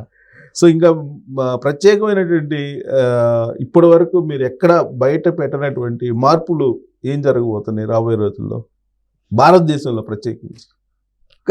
ఒక భారతదేశం అని చెప్పడానికి కాదు, కానీ ఏది ఏమైనా అంటే రాబోయే కాలంలో ఈ జన నష్టం ఎక్కువ జరగబోతుంది. ప్రళయాలు, భూకంపాలు, వరదలు, సునామీలు, ఎటు చూసినా బీభత్సం. ప్రపంచం ఏం జరగబోతుంది అనేది ఎవరికి ఊహించని తరం కాదు. ఇప్పుడు మామూలు వర్షాలు పడవు, గంటలోనే ఊళ్ళ గ్రామాలు కొట్టుకుపోయిన వర్షాలు పడతాయి, తుఫాన్లు వస్తాయి, విపరీతమైన ఎండలు. ఇప్పుడు 53 అంటే అబ్బా ఇంత ఎండ అంటాం. రాబోయే 60, 65 డిగ్రీలు కూడా 70 డిగ్రీలు దాటే అవకాశాలు ఉంది. సూర్యుడు ఉగ్రరూపంగా వస్తాడు. ఆ వేడికి మానవ శరీర రక్త మాంసం కూడా ఇంకిపోతాడు. ప్రపంచం మొత్తం చుక్క నీరు కూడా ఉండదు. సముద్రాలు, నదులు, బావులు, చెరువులు, జలాలు లేక నీరింకిపోయాను కాలజ్ఞానం. కాబట్టి ఆ రకంగా ఆ వేడికి అగ్నివర్షం కురుస్తుంది. హంపి విరూపాక్షి 2 ఊళ్ళ మధ్య అగ్నివర్షం కురుస్తుంది చెప్పిన కాలజ్ఞానంలో. హంపి అంటే కర్ణాటక, మనం ఇప్పుడు రాజధాని అవుతుంది. అక్కడ ఆ ప్రాంతంలో హంపి విరూపాక్షి పక్కనే 5-6 కిలోమీటర్ల డిస్టెన్స్ ఉంది. ఈ 2 ఊళ్ళ మధ్యన అగ్నివర్షం కురుస్తుంది చెప్పిన కాలజ్ఞానం. అన్ని ఈ 10 సంవత్సరాలు మ్యాక్సిమం మొత్తం మ్యాక్సిమం కాదు, టోటల్గా 34 లోపల జరిగి తీరుతాయి. సో ఇది భూమి మీద యమదూతలు తిరుగుతారు. ఇవన్నీ ఏంటి? యమదూత నాటేమంటే ఇప్పుడు ఇవి సృష్టించినప్పుడు జనాభా నచ్చినప్పుడు యమదూతలకు అంటే బ్రహ్మకు సృష్టించే పని తగ్గిపోతుంది. యమదూతలకు పనిభారం అయ్యేనాడు. పనిభారం అంటే చనిపోయే సంఖ్య పెరిగిపోతుంది, లక్షల కోట్లలో ఉంటుంది. వారి తక్కువ తగ్గిపోతుంది. బ్రహ్మదేవుని అంటే ఆయన సృష్టికర్త, సృష్టించే వారికి పని లేక పనిభారం కలిగి ఉంటాడు. వాళ్ళకి యమునికి ఏమో పనిభారం ఎక్కువవుతుంది. అంటే నశించిపోయేవారు, చనిపోయేవారి సంఖ్య కోట్లలో ఉంటుంది. అంటే శివదూతలు కనపడరా? యమదూతలు అంటే ఇప్పుడు శివదూతలు కనపడరా? అది. సో యమదూతలు అంటే కరాళ నృత్యం చేస్తాను. ఇంకా చావు నృత్యం చేస్తుంది అంటారు రాబోయే రోజుల్లో. చచ్చిన వాడికి ఏడ్చేవాడు లేకపోయేనాడు కాలజ్ఞనుడు. అంటే ప్రళయాలు, భూకంపాలు, వరదలు, సునామీలు, వైరస్ వచ్చినప్పుడు అందరూ ఊళ్ళు గ్రామాలు కొట్టుకుపోతే చచ్చిపోయిన వాడికి ఏడ్చేవాడు కూడా ఉన్నాడు. అంటే ఊళ్ళు మునిగిపోయినప్పుడు ఒక ఫ్యామిలీ ఉంది, కొన్ని ఊరు ఉంది, ఆ ఊరు మొత్తం మునిగిపోయినప్పుడు మొన్న జరిగిన న్యూపి గినాలో తర్వాత కొండచెరు విడిపడి ఒక గ్రామం మొత్తం 2000 మంది చచ్చిపోయారు. చచ్చిపోయినప్పుడు వాళ్ళ బంధువులు కానీ, ఫ్రెండ్స్, స్నేహితులు కానీ, పక్క వాళ్ళు కానీ ఏడ్చడానికి లేరు. చచ్చిన వాడికి ఏడ్చేవాడు లేకపోయాడు. ఒక గోతికి పట్టనంత మందిని పూర్తి చేయరన్నాడు. మనకు సునామీ వచ్చినప్పుడు చాలామంది లక్షల్లో చనిపోయినప్పుడు ఏం చేసినంటే ట్రాక్టర్లు తీసుకొచ్చి పెద్ద జేసీబీ తవ్వి ఒక గోతికి పట్టనంత 500 మంది 200 మంది పూడ్చడం జరిగింది. ఈవెన్ మనకు కరోనా టైంలో కూడా అదే జరిగింది. ట్రాక్టర్తో తీసుకుపోయి జేసీబీ తవ్వి అలా పూడ్చిపెట్టడం జరిగింది. ఒక గోతికి పట్టనంత మందిని పూడ్చారు. ఆయన చెప్పిన అక్షర సత్యంగా జరుగుతూనే ఉన్నాయి. ఇప్పుడు డాక్టర్ల గురించి ఏం చెప్పారు రాబోయే రోజుల్లో? వైద్య నిపుణులు ఇలా లేని వాదులు పెంచి పెద్ద మొత్తంలో డబ్బు గుంజేరైనాడు. మనం చూస్తున్నాం. చిన్నదానికి అవసరం ఉన్నా, ఏదైనా కడుపు వచ్చింది, జ్వరం వచ్చింది ఏదైనా వస్తే అన్ని నీకు ఎక్స్రేలు తీయాలి, అవి తీయాలి, మొత్తం లేని అన్ని రకాల టెస్ట్ చేసి లక్షల్లో గుంస్తుంది. ఇప్పుడు మనం కరోనా వచ్చినప్పుడు చిన్న వైరస్, అది చిన్నది ఒక టాబ్లెట్ వేసుకుంటే పోయేదానికి లక్షల కోట్లు కూడా వసూలు చేసిన సందర్భాలు ఉన్నాయి. పేపర్లో, టీవీలో చదవడం జరిగింది. మనం అంటే చిన్నదానికి ఒక టాబ్లెట్ వేసుకుపోయేదానికి వైరస్ను వాళ్ళు ట్రీట్మెంట్ చేసి అక్కడ పెట్టుకొని ఆఖరికి చనిపోయిన శవానికి కూడా డబ్బులు గుంజారు. వైద్య నిపుణులు ఇలా లేని వాదులను పెంచి ఉన్నట్లు పెద్ద మొత్తంలో డబ్బు గుంజేరాయనాడు. అంటే అందరూ అలా ఉండరని కాదు, ఈ సమాజంలో జరుగుతుంది, కలియుగంలో చాలా ఆ విధంగా చేస్తున్నారు. ఇప్పుడు ఈ కుబేర్ల గురించి ఏం చెప్పారు కాలజ్ఞానంలో? కొంతమంది బాగా డబ్బున్న వాళ్ళే కొంతమందే ఉంటున్నారు కదా. అవును, వాళ్ళ గురించి. ఇక ధనవంతులు అంటే ఇప్పుడు కుబేర్ల గురించి బీదా ధనవంతుడు ఒక్కడే రోజు కూడా రాబోతుంది. ఇప్పుడు వీళ్ళంతా ఏదో డబ్బులు కోట్లు సంపాదించుకొని దేనికి ఏం చేసుకుంటుంది? మనిషికి ఎంత కావాలో అంతవరకు. కానీ 100 కోట్లు 1000 కోట్లు స్కాములు, కుంభకోణం వేసి అది మరి దేనికి ఉపయోగపడకుండా వాళ్ళ దగ్గర ఉంటుంది. దానివల్ల ఉపయోగం లేదు. సో రాబోయేటువంటి రోజుల్లో ఇప్పుడు ఆంధ్రప్రదేశ్, తెలంగాణ చూసుకుంటే ఆంధ్రప్రదేశ్కు చాలా ఉపద్రవాలు జరిగే అవకాశాలు చాలా ఎక్కువగా ఉన్నాయి. అవకాశాలు కాదు, చాలా ఎక్కువగా ఉన్నాయి. ఎందుకంటే స్వామివారి కాలజ్ఞంలో అనేక సార్లు స్పష్టంగా ఏ ఏరియాలో ఉపద్రవాలు వస్తాయి, ఆ ఏరియాలో ఎక్కువగా అంటే తినే తిండి లేకుండా బియ్యం ధర చాలా పెరుగుతాయి. కాబట్టి ఈ ముందుగానే అంటే ఇప్పుడు ఆంధ్రప్రదేశ్ ప్రభుత్వం వారు, ఈ రాష్ట్ర ప్రభుత్వం వారు ముందుగా ఆలోచించి ఆహార ధాన్యాలను అంటే సురక్షిత ప్రాంతాలలో నిల్వ చేసుకోవడం ఉత్తమం. ఏది ఎన్ని చెప్పినా, ఎన్ని జాగ్రత్తలు తీసుకున్నా జరిగి తీరుతాయి. అందులో అనుమానం లేదు. మనం చెప్పాడు కదని చెప్పేసి ఆహారాన్ని నిల్వ చేసుకొని మన ప్రక్క రాష్ట్రంలో ఆడబెట్టుకున్నా కానీ అది రూపాయికి చిట్టడి అవి జరిగి తీరాల్సిందే. ఎన్ని చెప్పినా, ఎన్ని చేసినా ఆ కాలజ్ఞానం జరిగి తీరుతుంది. అందులో సందేహం ఏమాత్రం లేనేలేదు. సైంటిఫిక్గా కూడా ఇప్పుడు హైదరాబాద్ ఉంది, ఇది సిస్మిక్ జోన్ అంటే భూకంప జోన్లో ఉంది అంటున్నారు. అవును. సో భూకంపాలు అవకాశం ఉంది హైదరాబాద్ అంటే ఒక హైదరాబాద్ అని కాదు కానీ భూకంపాలు అనేది ఇక్కడేం జరుగుతాయి. హైదరాబాద్ మనకు తక్కువ ఉంది, అంత తక్కువ ఉంది అంత. కానీ మూసీ నది ఎఫెక్ట్ హైదరాబాద్ కూడా ఉంది అన్నమాట. హైదరాబాద్ రాబోయే రోజు మనకంటే మన హైదరాబాద్ నగరానికి చాలా దూరంలో నదులు కానీ, ఈ సముద్రాలు కానీ చాలా మనకు దాదాపు 100 కిలోమీటర్ డిస్టెన్స్లో ఎక్కడ లేదు. మన కృష్ణానది తీసుకుంటే మనకు 150 కిలోమీటర్ దూరంలో మనకుంది. ఇప్పుడు ఇది గోదావరి నది కూడా అంత దగ్గర ఏం లేదు, అన్ని దూరంగా ఉన్నాయి. మనకు ఒకటి ఎఫెక్ట్ అంటే అది మూసీ నది ఎఫెక్ట్ ఉంది. ఆ మూసీ వరదలు వచ్చినప్పుడు ఆ తీర ప్రాంతాలకు వాళ్ళకి ఎఫెక్ట్ అది. మొన్న రీసెంట్గా జరిగినప్పుడు మామూలుగా ఇది ఏంటంటే ఇప్పుడు చెరువులు కబ్జాలు అయిపోతున్నవి, ఇవన్నీ కబ్జా చేయడం వల్ల ఆ అనవసరం అంటే వాళ్ళు మొత్తాన్ని అంటే చెరువులను ఈ యొక్క మూసీ నదుల దగ్గర ఆంచుకొని వాళ్ళు అంటే ఆ రకంగా చేయడం వల్ల వాళ్ళకి ఎఫెక్ట్ పడుతుంది. సో ఇప్పుడు అక్కడ చూసుకుంటే కనుక ఇది మీరు చెప్పిన హంపి రెండో రాజధాని అన్నారు, అక్కడేమో మళ్ళీ ఉపద్రవం ఉందని చెప్తున్నారు. మళ్ళీ మీరు హంపి విరిగిపోయిన 2 మంది అగ్నివర్షం కురుస్తారు, అగ్నివర్షం కురుస్తుంది, ఎక్కడ నష్టం జరుగుతుంది అంతే. ఆ రెండుల మధ్య అగ్నివర్షం కురుస్తుంది చెప్పండి. ఇప్పుడు బనగానపల్లి ఉంది, బనగానపల్లి ఆయన స్వామివారి కాలజ్ఞానం రాసింది, స్వామివారి గోవులం కాసి అక్కడ ఆ గుహలో స్వామివారి కూర్చొని కాలజ్ఞానం రచన చేయడం జరిగింది. అవును, దానికి ఏదో విశిష్టత చెప్పారు కదా. దానికి విశిష్టత అంటే జుర్రేరు అంటే సముద్రం మొత్తం అంటే ప్రపంచం మొత్తం చుక్క నీరు లేకపోతే ఆ జుర్రేరు బనగానపల్లిలో జుర్రేరు నీరు ఇంకా అని చెప్తున్నాడు. అక్కడ నీళ్లు ఉంటాయి అంటున్నాడు. సో ప్రపంచం ఎటు పోయినా ప్రపంచం అంటే అది మొత్తం చుక్క సముద్రాలు కూడా ఎండిపోతాయి. నదులు, బావులు, సముద్రం మొత్తం చుక్క నీళ్ళలోకి వెళ్ళిపోతాయి. కానీ బనగానపల్లిలో జుర్రేరు నీరు ఇంకా 100 అక్కడ నీళ్లు ఉంటాయి. సో ప్రపంచం మొత్తం అక్కడికి వచ్చి తాగాలంటారా? అట్లా కాదు, అక్కడ నీళ్ళు ఉంటాయని చెప్తున్నాడు. అక్కడ నీళ్ళు చెప్తున్నాడు, ప్రపంచం అంతా నీళ్ళు లేకుండా చేస్తున్నాడు. సో అది వెలిగిపోతుంది అంటే భక్తి పరంగా అప్పుడు కూడా భక్తులు కాని వారు అప్పుడు అంటే జనం రకరకాలుగా నశించాలి కాబట్టి అట్లా రకరకాలుగా చేపిస్తున్నమాట. అక్కడ నీళ్లు లేకుండా చేయడం వల్ల అది అనమాట. ఇప్పుడు కందిమల్లాయపల్లి, ఆ బనగానపల్లి అవి కందిమల్లాయపల్లి నా రాకముందు కందిమల్లాయపల్లి పన్నెండవ పట్టణం అయితే చెప్పింది. అంటే ఈ ప్రళయాలు, భూకంపాలు వరదలు వచ్చినప్పుడు భక్తిపరంగా ఉన్న వాళ్ళందరూ అంటే వాళ్ళకి శక్తినిచ్చి అందరూ అక్కడికి వెళ్తారు, అక్కడ ఇల్లు కట్టుకోవడం, ఆ రకంగా పన్నెండవ పట్టణం అయిపోతుంది. ఇప్పుడు రాబోయే కాలంలో వేగంగా జరిగిపోతాయి. ఇంకా ఇప్పుడు జరిగినప్పుడు చూసి అరే స్వామివారి మహిమలు తెలుసుకొని అంతా అక్కడ ఆల్రెడీ కొనిపెట్టుకుంటారు. ఇప్పుడు ఇమ్మీడియట్గా ఏముంది, 2 నెలల రోజులు కడుతున్నారు రెడీమేడ్. 2 నెలలు పెద్ద సమస్య ఏం కాదు, జరిగిపోతాయి. రాబోయే రోజుల్లో అక్కడ బనగానపల్లి పన్నెండవ పట్టణం అయితే 2034 వరకు. సో అక్కడ కొంచెం పుణ్యాత్ములు ఉంటారు, పుణ్యాత్మ ఉంటారు అంతే కదా. అంతే మీరు చెప్పారు అంతే. 12 భక్తులైన వారు అక్కడ చేరుకుంటారు. నా భక్తులైన వారు 50 మంది కందిమల్లాయపల్లి చేరుకుంటారని చెప్పిండు. నా భక్తులు 50 మంది కందిమల్లాయపల్లి చేరుకుంటారు, అప్పుడు పన్నెండవ పట్టణం అవుతుంది. సో ఇప్పుడు మొత్తం అంతా 2034 అంతే కదా. 2034లో స్వామివారి అంటే కలిగాంతం అది. బాగుగా ఆనంద సంవత్సరం నాగమల్య రీతిగా నరలంతా చచ్చేడు యోగం ఇక ముందు వచ్చాను తెలియండి. అంటే నా ఆనంద సంవత్సరం 2034 ఆ సంవత్సరంలో నరలంతా చచ్చిపోయే రాబోతుంది అంటున్నాడు. గోవులు సంతతి పెరిగిద్ది అని చెప్పి అట్లా ఉందా? గోవుల సంతతి పెరగట్లేదు, తగ్గుతుంది కాదు. ఈ యుగాంతం తర్వాత మళ్ళీ మామూలుగా కృతజ్ఞ ధర్మంలో అన్ని మామూలు అయిపోతుంది ఇంకా మళ్ళీ అది. సో ఈ మొత్తం సృష్టి అనేది కొత్తది మనం చూడబోతా ఉన్నాం. ఇది 2034. సో ఈ లోపు ఇది ఆర్టిఫిషియల్ ఇంటెలిజెన్స్ లేకపోతే టెక్నాలజీ ఉండదు, మొబైల్స్ ఉండవు, ల్యాప్టాప్లు ఉండవు, ఇవన్నీ ఏవి పనిచేయవు అంతే. పనిచేయదు అంతే, ఇంకా స్తంభించిపోతాయి అంతే. ఇంకా టెక్నాలజీ ఏమి ఉండదు, శాటిలైట్ ఇవన్నీ ఏం పనిచేయదు. టీవీలు, రేడియోలు ఇవన్నీ ఏమి ఉండదు. మొబైల్స్ కూడా ఏం పనిచేయవు. ఈ సినిమాలో లాగా మొత్తం స్తంభించిపోతుంది ఒక్కసారిగా అంతే. మొత్తం మళ్ళీ ఫ్రెష్గా వస్తుంది అంతే, ఫ్రెష్గా అంతే. ఇంకా కాలజ్ఞానంలో 6 ఏళ్ల పాపకు ఒక మగబిడ్డ పుట్టినడు, 6 సంవత్సరాల పాపకు మగబిడ్డ పుట్టడం అనేది అసంభవం. అంటే ఇప్పుడు అంటే సృష్టికి విరుద్ధమైనప్పుడు నేనేందో నా మహిమ ఏందో చూడంటాడు. మామూలుగా అయితే ఆ 12 సంవత్సరాలు 14 సంవత్సరాలు ఆమె పెద్ద మనిషి కావడము, తర్వాత 20 సంవత్సరాలు పెళ్ళి అయితేనే పిల్లలు కూడా జరుగుతుంది. 6 సంవత్సరాల పాప అనేది అది మన సృష్టి ధర్మానికి విరుద్ధమైన మహిమను కూడా చూపిస్తున్నాడు. నేనేందో నా మహిమ ఏందో నా తమాషను చూడని ఆయన చూపిస్తున్నాడు. ఇప్పుడు ఆవు కడుపున మనిషి పుట్టిన అనేది విరుద్ధమైనది. ఆవు కట్టిన మనిషి పుట్టడం ఏంది? అలాంటివి కూడా అంటే రాసి మహిమ చూపిస్తున్నాడు. పంది కడుపున ఏనుగు పుట్టేను అన్నాడు. పంది ఏ సైజులో ఉంటుంది, ఏది ఏనుగు ఏ సైజులో ఉంటుంది, అవి 2 కలిసే అవకాశమే లేదు. మరి పంది కడుపున ఏనుగు పుట్టిందంటే అట్లా చూపిస్తున్నట్టు ఆ మహిమను ఆ విధంగా అనమాట, సృష్టికి విధంగా.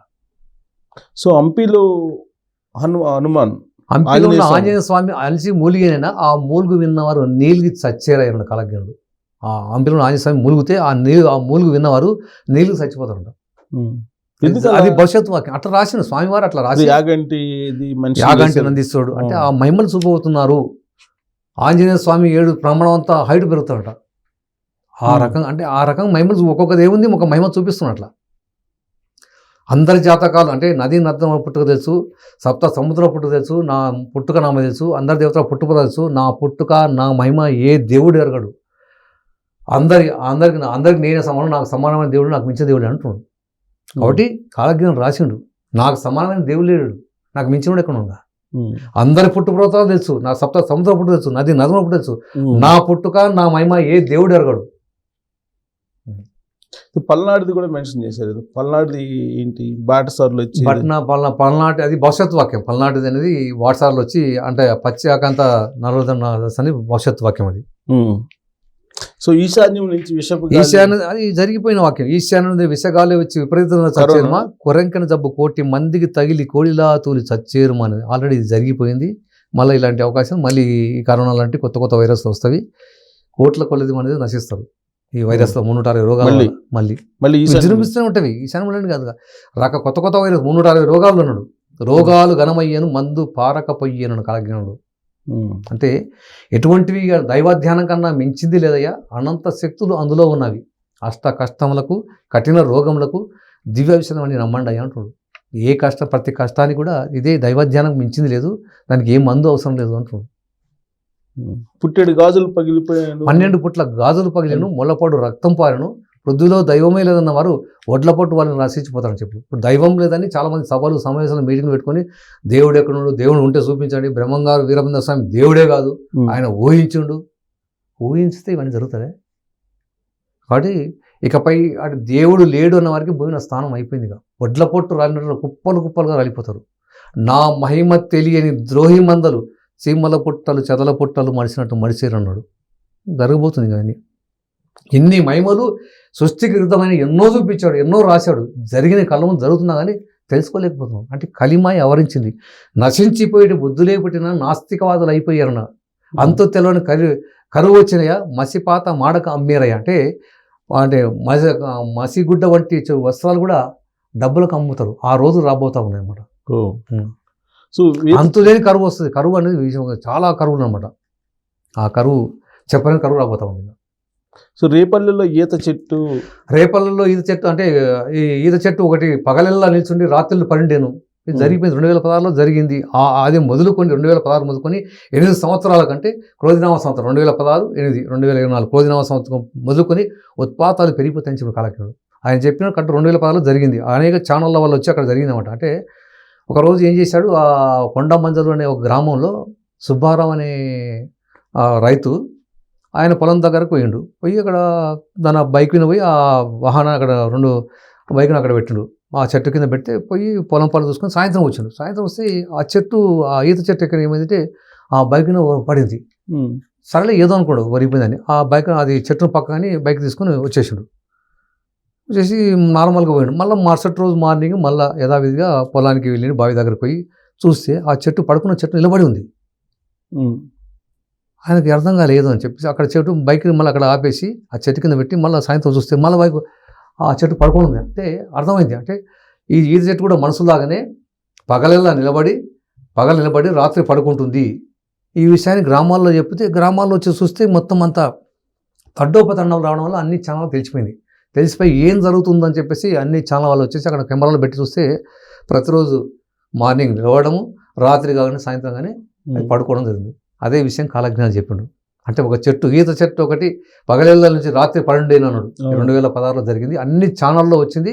అక్కడ ఈత చెట్టుకు పూజలు చేశారు. పూజ చేసి టెంకాయలు కొట్టి అక్కడ విభూది మొత్తం పసుపు కుంకుమలు చల్లి అక్కడ చేయడం జరిగింది. అన్ని ఛానల్లో ఎంతోమంది గ్రామాల నుండి తల్లిదండ్రులు లక్షల మంది తల్లులు వచ్చి చూడడం జరిగింది. అది 2016 మొదలుకొని 8 సంవత్సరాలకు అంటే 8 సంవత్సరాలు కొద్దినామ సంవత్సరం ఉత్పాతాలు పెరిగిపోతాయి. 2004 ఉత్పాతాలు పెరుగుతాయి. కాలజ్ఞానం స్పష్టంగా చెప్పింది. ఆ విధంగానే జరుగుతుంది ఇప్పుడు. వేప చెట్టుకు అమృతం కారేను అంటే మామూలుగా ఈత చెట్లకు తాడి చెట్లకు అమృతం కాస్తుంది. వేప చెట్టు కాబట్టి వేప చెట్టుకు అమృతం కారణం అనేక సార్లు జరిగింది. ఎన్నో 100 సార్లు జరిగినది. అమృతం అంటే వేప చెట్టు కూడా అమృతం కారణం జరిగింది అనమాట. తెల్లని పాల వంటి ద్రవం కారణం జరిగింది. అంటే అమృతం అంటే మనం వేరే అనుకుంటాం కదా, అసలు వేరే ఆయన అమృతమే అని చెప్పిండు ఆ కాలజ్ఞంలో. అంటే ఆ అమృతం ఆ వేప చెట్టు అమృతం. వేప చెట్టు అంటే లక్ష్మీదేవి స్వరూపం. కాబట్టి ఆ చెట్టు నుండి అమృతంలో ద్రవంలో కారణం అనేక సార్లు జరిగింది. చాలాసార్లు జరిగింది. మేషరాశిలో శని ప్రవేశం. మేషరాశిలో శని ప్రవేశం అయితే మేలు కొందరికి జరిగేనుమా, దోషకారుల దూలైపోయే ధూమకేతులు ముంతబట్టేను మనడు. అంటే మేలు కొందరే పుణ్యాత్మ దైవతం మంచి జరగబోతుంది. ధర్మానికి వ్యతిరేకంగా ఉన్న వాళ్ళు, ధర్మ విరుద్ధంగా ఉన్న వారికి మట్టిలో కలిసిపోతారు. అది 2020 మొదలుకొని జరగబోతుంది. ఇప్పుడు ప్రస్తుతము మనకు శని కుంభరాశిలో ఉంటాడు. ఒక్కొక్క రాశిలో శని భగవానుడు 2.5 సంవత్సరాలు ఉంటాడు. అంటే ఈ 12 రాశి తిరగడానికి 30 సంవత్సరాలు కలపడుతుంది. ఇప్పుడు కుంభరాశి నుండి మీనరాశిలోకి వెళ్ళిపోతారు. మీనరాశి నుండి కుంభరాశి మరి మేషరాశికి ప్రవేశించాలంటే 2019 జూన్లో అప్పుడు మేషరాశికి ప్రవేశించబోతుండు. అప్పుడు ఇవి జరగబోతా ఉంది అన్నమాట. 2020 నుండి జూన్ నుండి జరిగే అవకాశాలు ఉన్నాయి. జరుగుతాయి అవకాశాలు, జరిగి తీరుతుంది. ఓకే. ఇది ముండమోపిల్ల ముత్తైదు అంటే ఇప్పుడు చేస్తున్నాము. అంటే భర్త చనిపోయిన తర్వాత మళ్ళీ మళ్ళీ వివాహాలు చేసుకుంటున్నారు. ముత్తైదు అవుతూనే మనం చూసుకుంటున్నాం. చనిపోయిన తర్వాత మన సంవత్సరానికి 2 సంవత్సరాలకు 6 నెలలకే వాళ్ళు పెళ్లి చేసుకుంటున్నారు. అంతే. పెళ్లి అయినంత వరకు వాళ్ళు భర్త చనిపోతే మళ్ళీ 2వ వివాహం చేసుకుంటారు, 3 సార్లు వివాహం చేసుకుంటారు. వివాహమైన సంవత్సరానికి విడాకులు ఇచ్చారు. ఇప్పుడు చూస్తున్నాము వివాహమైన సంవత్సరం 1 సంవత్సరం 2 సంవత్సరాలకే విడాకులు తీసుకున్న సంఖ్య పెరిగిపోతుంది. సంవత్సరం కూడా కలిసి ఉండట్లేదు. ఎవరికి వారికి ఏమవుతారు. ఇద్దరు భార్య భర్తలు ఉద్యోగాలు చేస్తున్నారు కాబట్టి ఎవరికి వాళ్ళే మార్నింగ్ ఈవినింగ్ వాళ్ళు పోతున్నారు. 2 డ్యూటీ, భర్త నైట్ డ్యూటీ చేస్తుంటే భార్యను మార్నింగ్ డ్యూటీ. కాబట్టి భార్య భర్త కలిసే అవకాశం లేదు. అట్లా సాఫ్ట్వేర్ కంపెనీలు వచ్చిన తర్వాత జాబులు ఎక్కువైపోయినాయి. లేడీస్ కూడా నైట్ టైం డ్యూటీ చేస్తున్నారు. కాబట్టి ఇద్దరు ఎవరికి వాళ్ళే అన్నట్లు సంవత్సరంగా ఎవరికి నచ్చక విడాకులు తీసుకుంటున్నారు. ఇవి చాలా మంది విడాకుల సంఖ్య కోట్లకు వస్తుంది. అది అయిపోయింది ఎక్కువ విడాకులు ఎక్కువైపోయింది. మన ప్రముఖులు కూడా చాలా మంది పెళ్లి చేసుకుని 6 నెలలకు సంవత్సరానికి విడాకులు తీసుకుంటారు. రాజకీయ నాయకులు చూస్తుంటే వీళ్ళు మన సినిమా యాక్టర్లు 2, 3, 4 చేసుకుంటారు. సంవత్సరం 2 సంవత్సరాలు కూడా కలిసి ఉండట్లేదు. అట్లా. సో ఇప్పుడు యాదగిరి ఏటి జలచరములన్నీ బాగుగా భువి పలికి ఉంది. అది భవిష్యత్ వాక్యం, అది జరగవలసి ఉంది. సో కుమారస్వామి వాక్యులకి అది ఇవన్నీ భవిష్యత్ వాక్యాలు.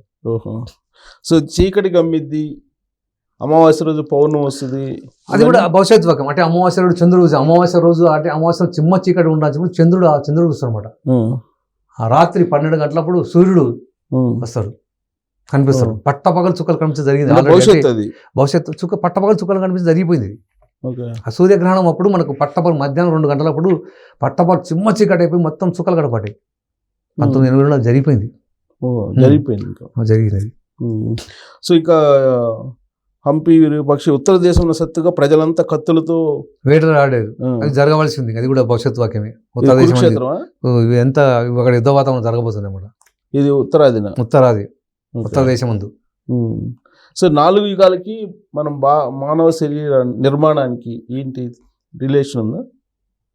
అంటే ఇప్పుడు 4 యుగాలని కృతయుగ ధర్మము, కృతయుగము, త్రేతాయుగము, ద్వాపరయుగం, కలియుగం. కలియుగం అంటే ఇప్పుడు ఈ కలియుగం అనేది, కలియుగంలో పాపం ఎక్కువ అనమాట. 3 భాగాలు పాపము, 1 భాగం అని పుణ్యము. అంటే మనుషులు ఈ కలియుగంలో అంటే ధర్మము, న్యాయం ఉండదు, వాయువర్షాలు ఉండవు, తల్లిదండ్రులు, దైవం మీద భక్తి ఉండదు, అన్నీ అంటే ఈ కలియుగం అట్లా ఉంటుంది అనమాట. కలియుగంలో ఇప్పుడు అంటే ఒక్కొక్క ధర్మం రాకుడు, ఈ ధర్మం అలా ఉంది కలియుగంలో అనమాట. ఇది చివరి కలియుగంలో ఈ అంటే దేవుడు లేనివాడు, వాయువర్షాలు లేకపోవడము, అన్నీ ఇలానే జరుగుతాయి అన్నమాట. వ్యతిరేకం ఉంటాయి అన్నమాట. మద్య మాంసాలు వినియోగించడము, ధూమపానం పెరిగిపోవడము. సో ఇవన్నీ కూడా ఇప్పుడు మనం వీరబ్రహ్మేంద్ర స్వామి గారు చెప్పిన దాన్ని ఎప్పటి నుంచో ప్రాచుర్యంలో ఉంది. ఇప్పుడు మీలాంటి వాళ్ళు దాన్ని ఇంకా మరింత ప్రాచుర్యంలో రాకముందు నా భక్తులు ధర్మాలు నా భూమిపై వెదజల్లుతారంటే ఈ కాలజ్ఞానం గురించి చెప్పడము, ప్రచారం చేసుకోవడం ఇలా జరుగుతుంది. అట్లా అన్నమాట. ధర్మం చక్కది అంటే స్వామివారు ఇలా చెప్పిండ్రు, ఇవి జరగబోతున్నాయి, ప్రళయాలు రాకపోతున్నాయి, భూకంపాలు రాకపోతున్నాయి, వరదలు రాకపోతున్నాయి. కాబట్టి భక్తితో ఉన్న వారికి ఏ భయం లేదు, భక్తితో భక్తులైన వారు రక్షింపబడేదన్నారు. కాబట్టి ఇవి అరే నిజంగా స్వామివారు ఇప్పుడు మన కళ్ళ ముందు చూస్తున్నాము, జరుగుతున్నవి, భవిష్యత్తులో జరగబోతుందంట. అప్పుడు వాళ్ళు భయం పుడుతుంది, భయంతో భక్తి పెరుగుతుంది. అప్పుడు భక్తులు రక్షింపబడతారని చెప్తున్నాడు. అంటే ధర్మబద్ధంగా ఉండరు. ఇప్పుడు మనం పాపం చేయకూడదు, మోసం చేయకూడదు, అక్రమాలు చేయకూడదు, ధర్మబద్ధంగా ఉండాలి, దైవం అంటే భయం కలుగుతుంది. ఆ రకమైన వారికి రక్షింపబడుతున్నమాట. సో ఏ విధంగా రాబోయే రోజుల్లో ఈ ఉపద్రవాల నుంచి బయటపడాలంటే ఏం చేయాలి? స్వామివారు అంటే భక్తిపరంగా ధర్మబద్ధంగా ఏ భయం లేదు కాబట్టి ధర్మ మార్గంలో ఉండాలి. ఇప్పుడు ఈ శతాపురం 100 పాపాలు చేసిన ఈ క్షణమైనా పశ్చాత్తపడి స్వామివారిని శరణు కొడితే ఖచ్చితంగా అంటే రాముడైనా నేనే, కృష్ణుడైనా నేనే, సర్వంబు నేను తెలియండి, వాద భేదముల ధరలో వస్తే వెంకటేశ్వర స్వామి వెలిసింది కాబట్టి అంతా నేనే. కాబట్టి ఎవరైతే భక్తి స్వామివారిని వేడుకుంటారో, నేను తప్పు చేసిన పొరపాటు వేడుకుంటారో వారిని ఖచ్చితంగా కాపాడి తీరుతానని చెప్పడం జరిగింది. ఆ విధంగా కాబట్టి భక్తితో ఉండడమే సరైన మార్గం. సో ఫైనల్గా మీరు ఈ భక్తులకి, లేదంటే ఈ వీరబ్రహ్మేంద్ర స్వామి గారి ఉపాసకులుగా స్వామివారు మీరు- ఏం చెప్పారంటే, నా భక్తులు ఏమన్నా అంటే నా కాలజ్ఞాన ప్రచారం చేసిన వారికి అన్నదానం కన్నా మిన్న యజ్ఞం ఫలితం కలిగిన. కాబట్టి ఈ వీడియో చూస్తున్న వారు ప్రతి ఒక్కరు కూడా స్వామివారిని అంటే మనం ఇప్పుడు మొబైల్లో ఉన్నాం కాబట్టి మనకు తెలిసిన వారికి ఈ షేర్ చేయడం వల్ల 12 మందికి ఒక మీ గ్రూపులో ఎంతమంది షేర్ చేస్తే మీరు కూడా అందరూ ప్రచారం చేసిన వాళ్ళు అవుతారు. కాబట్టి స్వామివారి అనుగ్రహం మీ అందరికీ కలుగుతుంది. కాబట్టి ప్రతి ఒక్కరు స్వామివారికి ఈ రకంగా ప్రచారం చేయమని చెప్తున్నాం జరుగుతుంది. Right and thank you Rajasekhara Reddy గారు, థ్యాంక్ యూ వెరీ మచ్.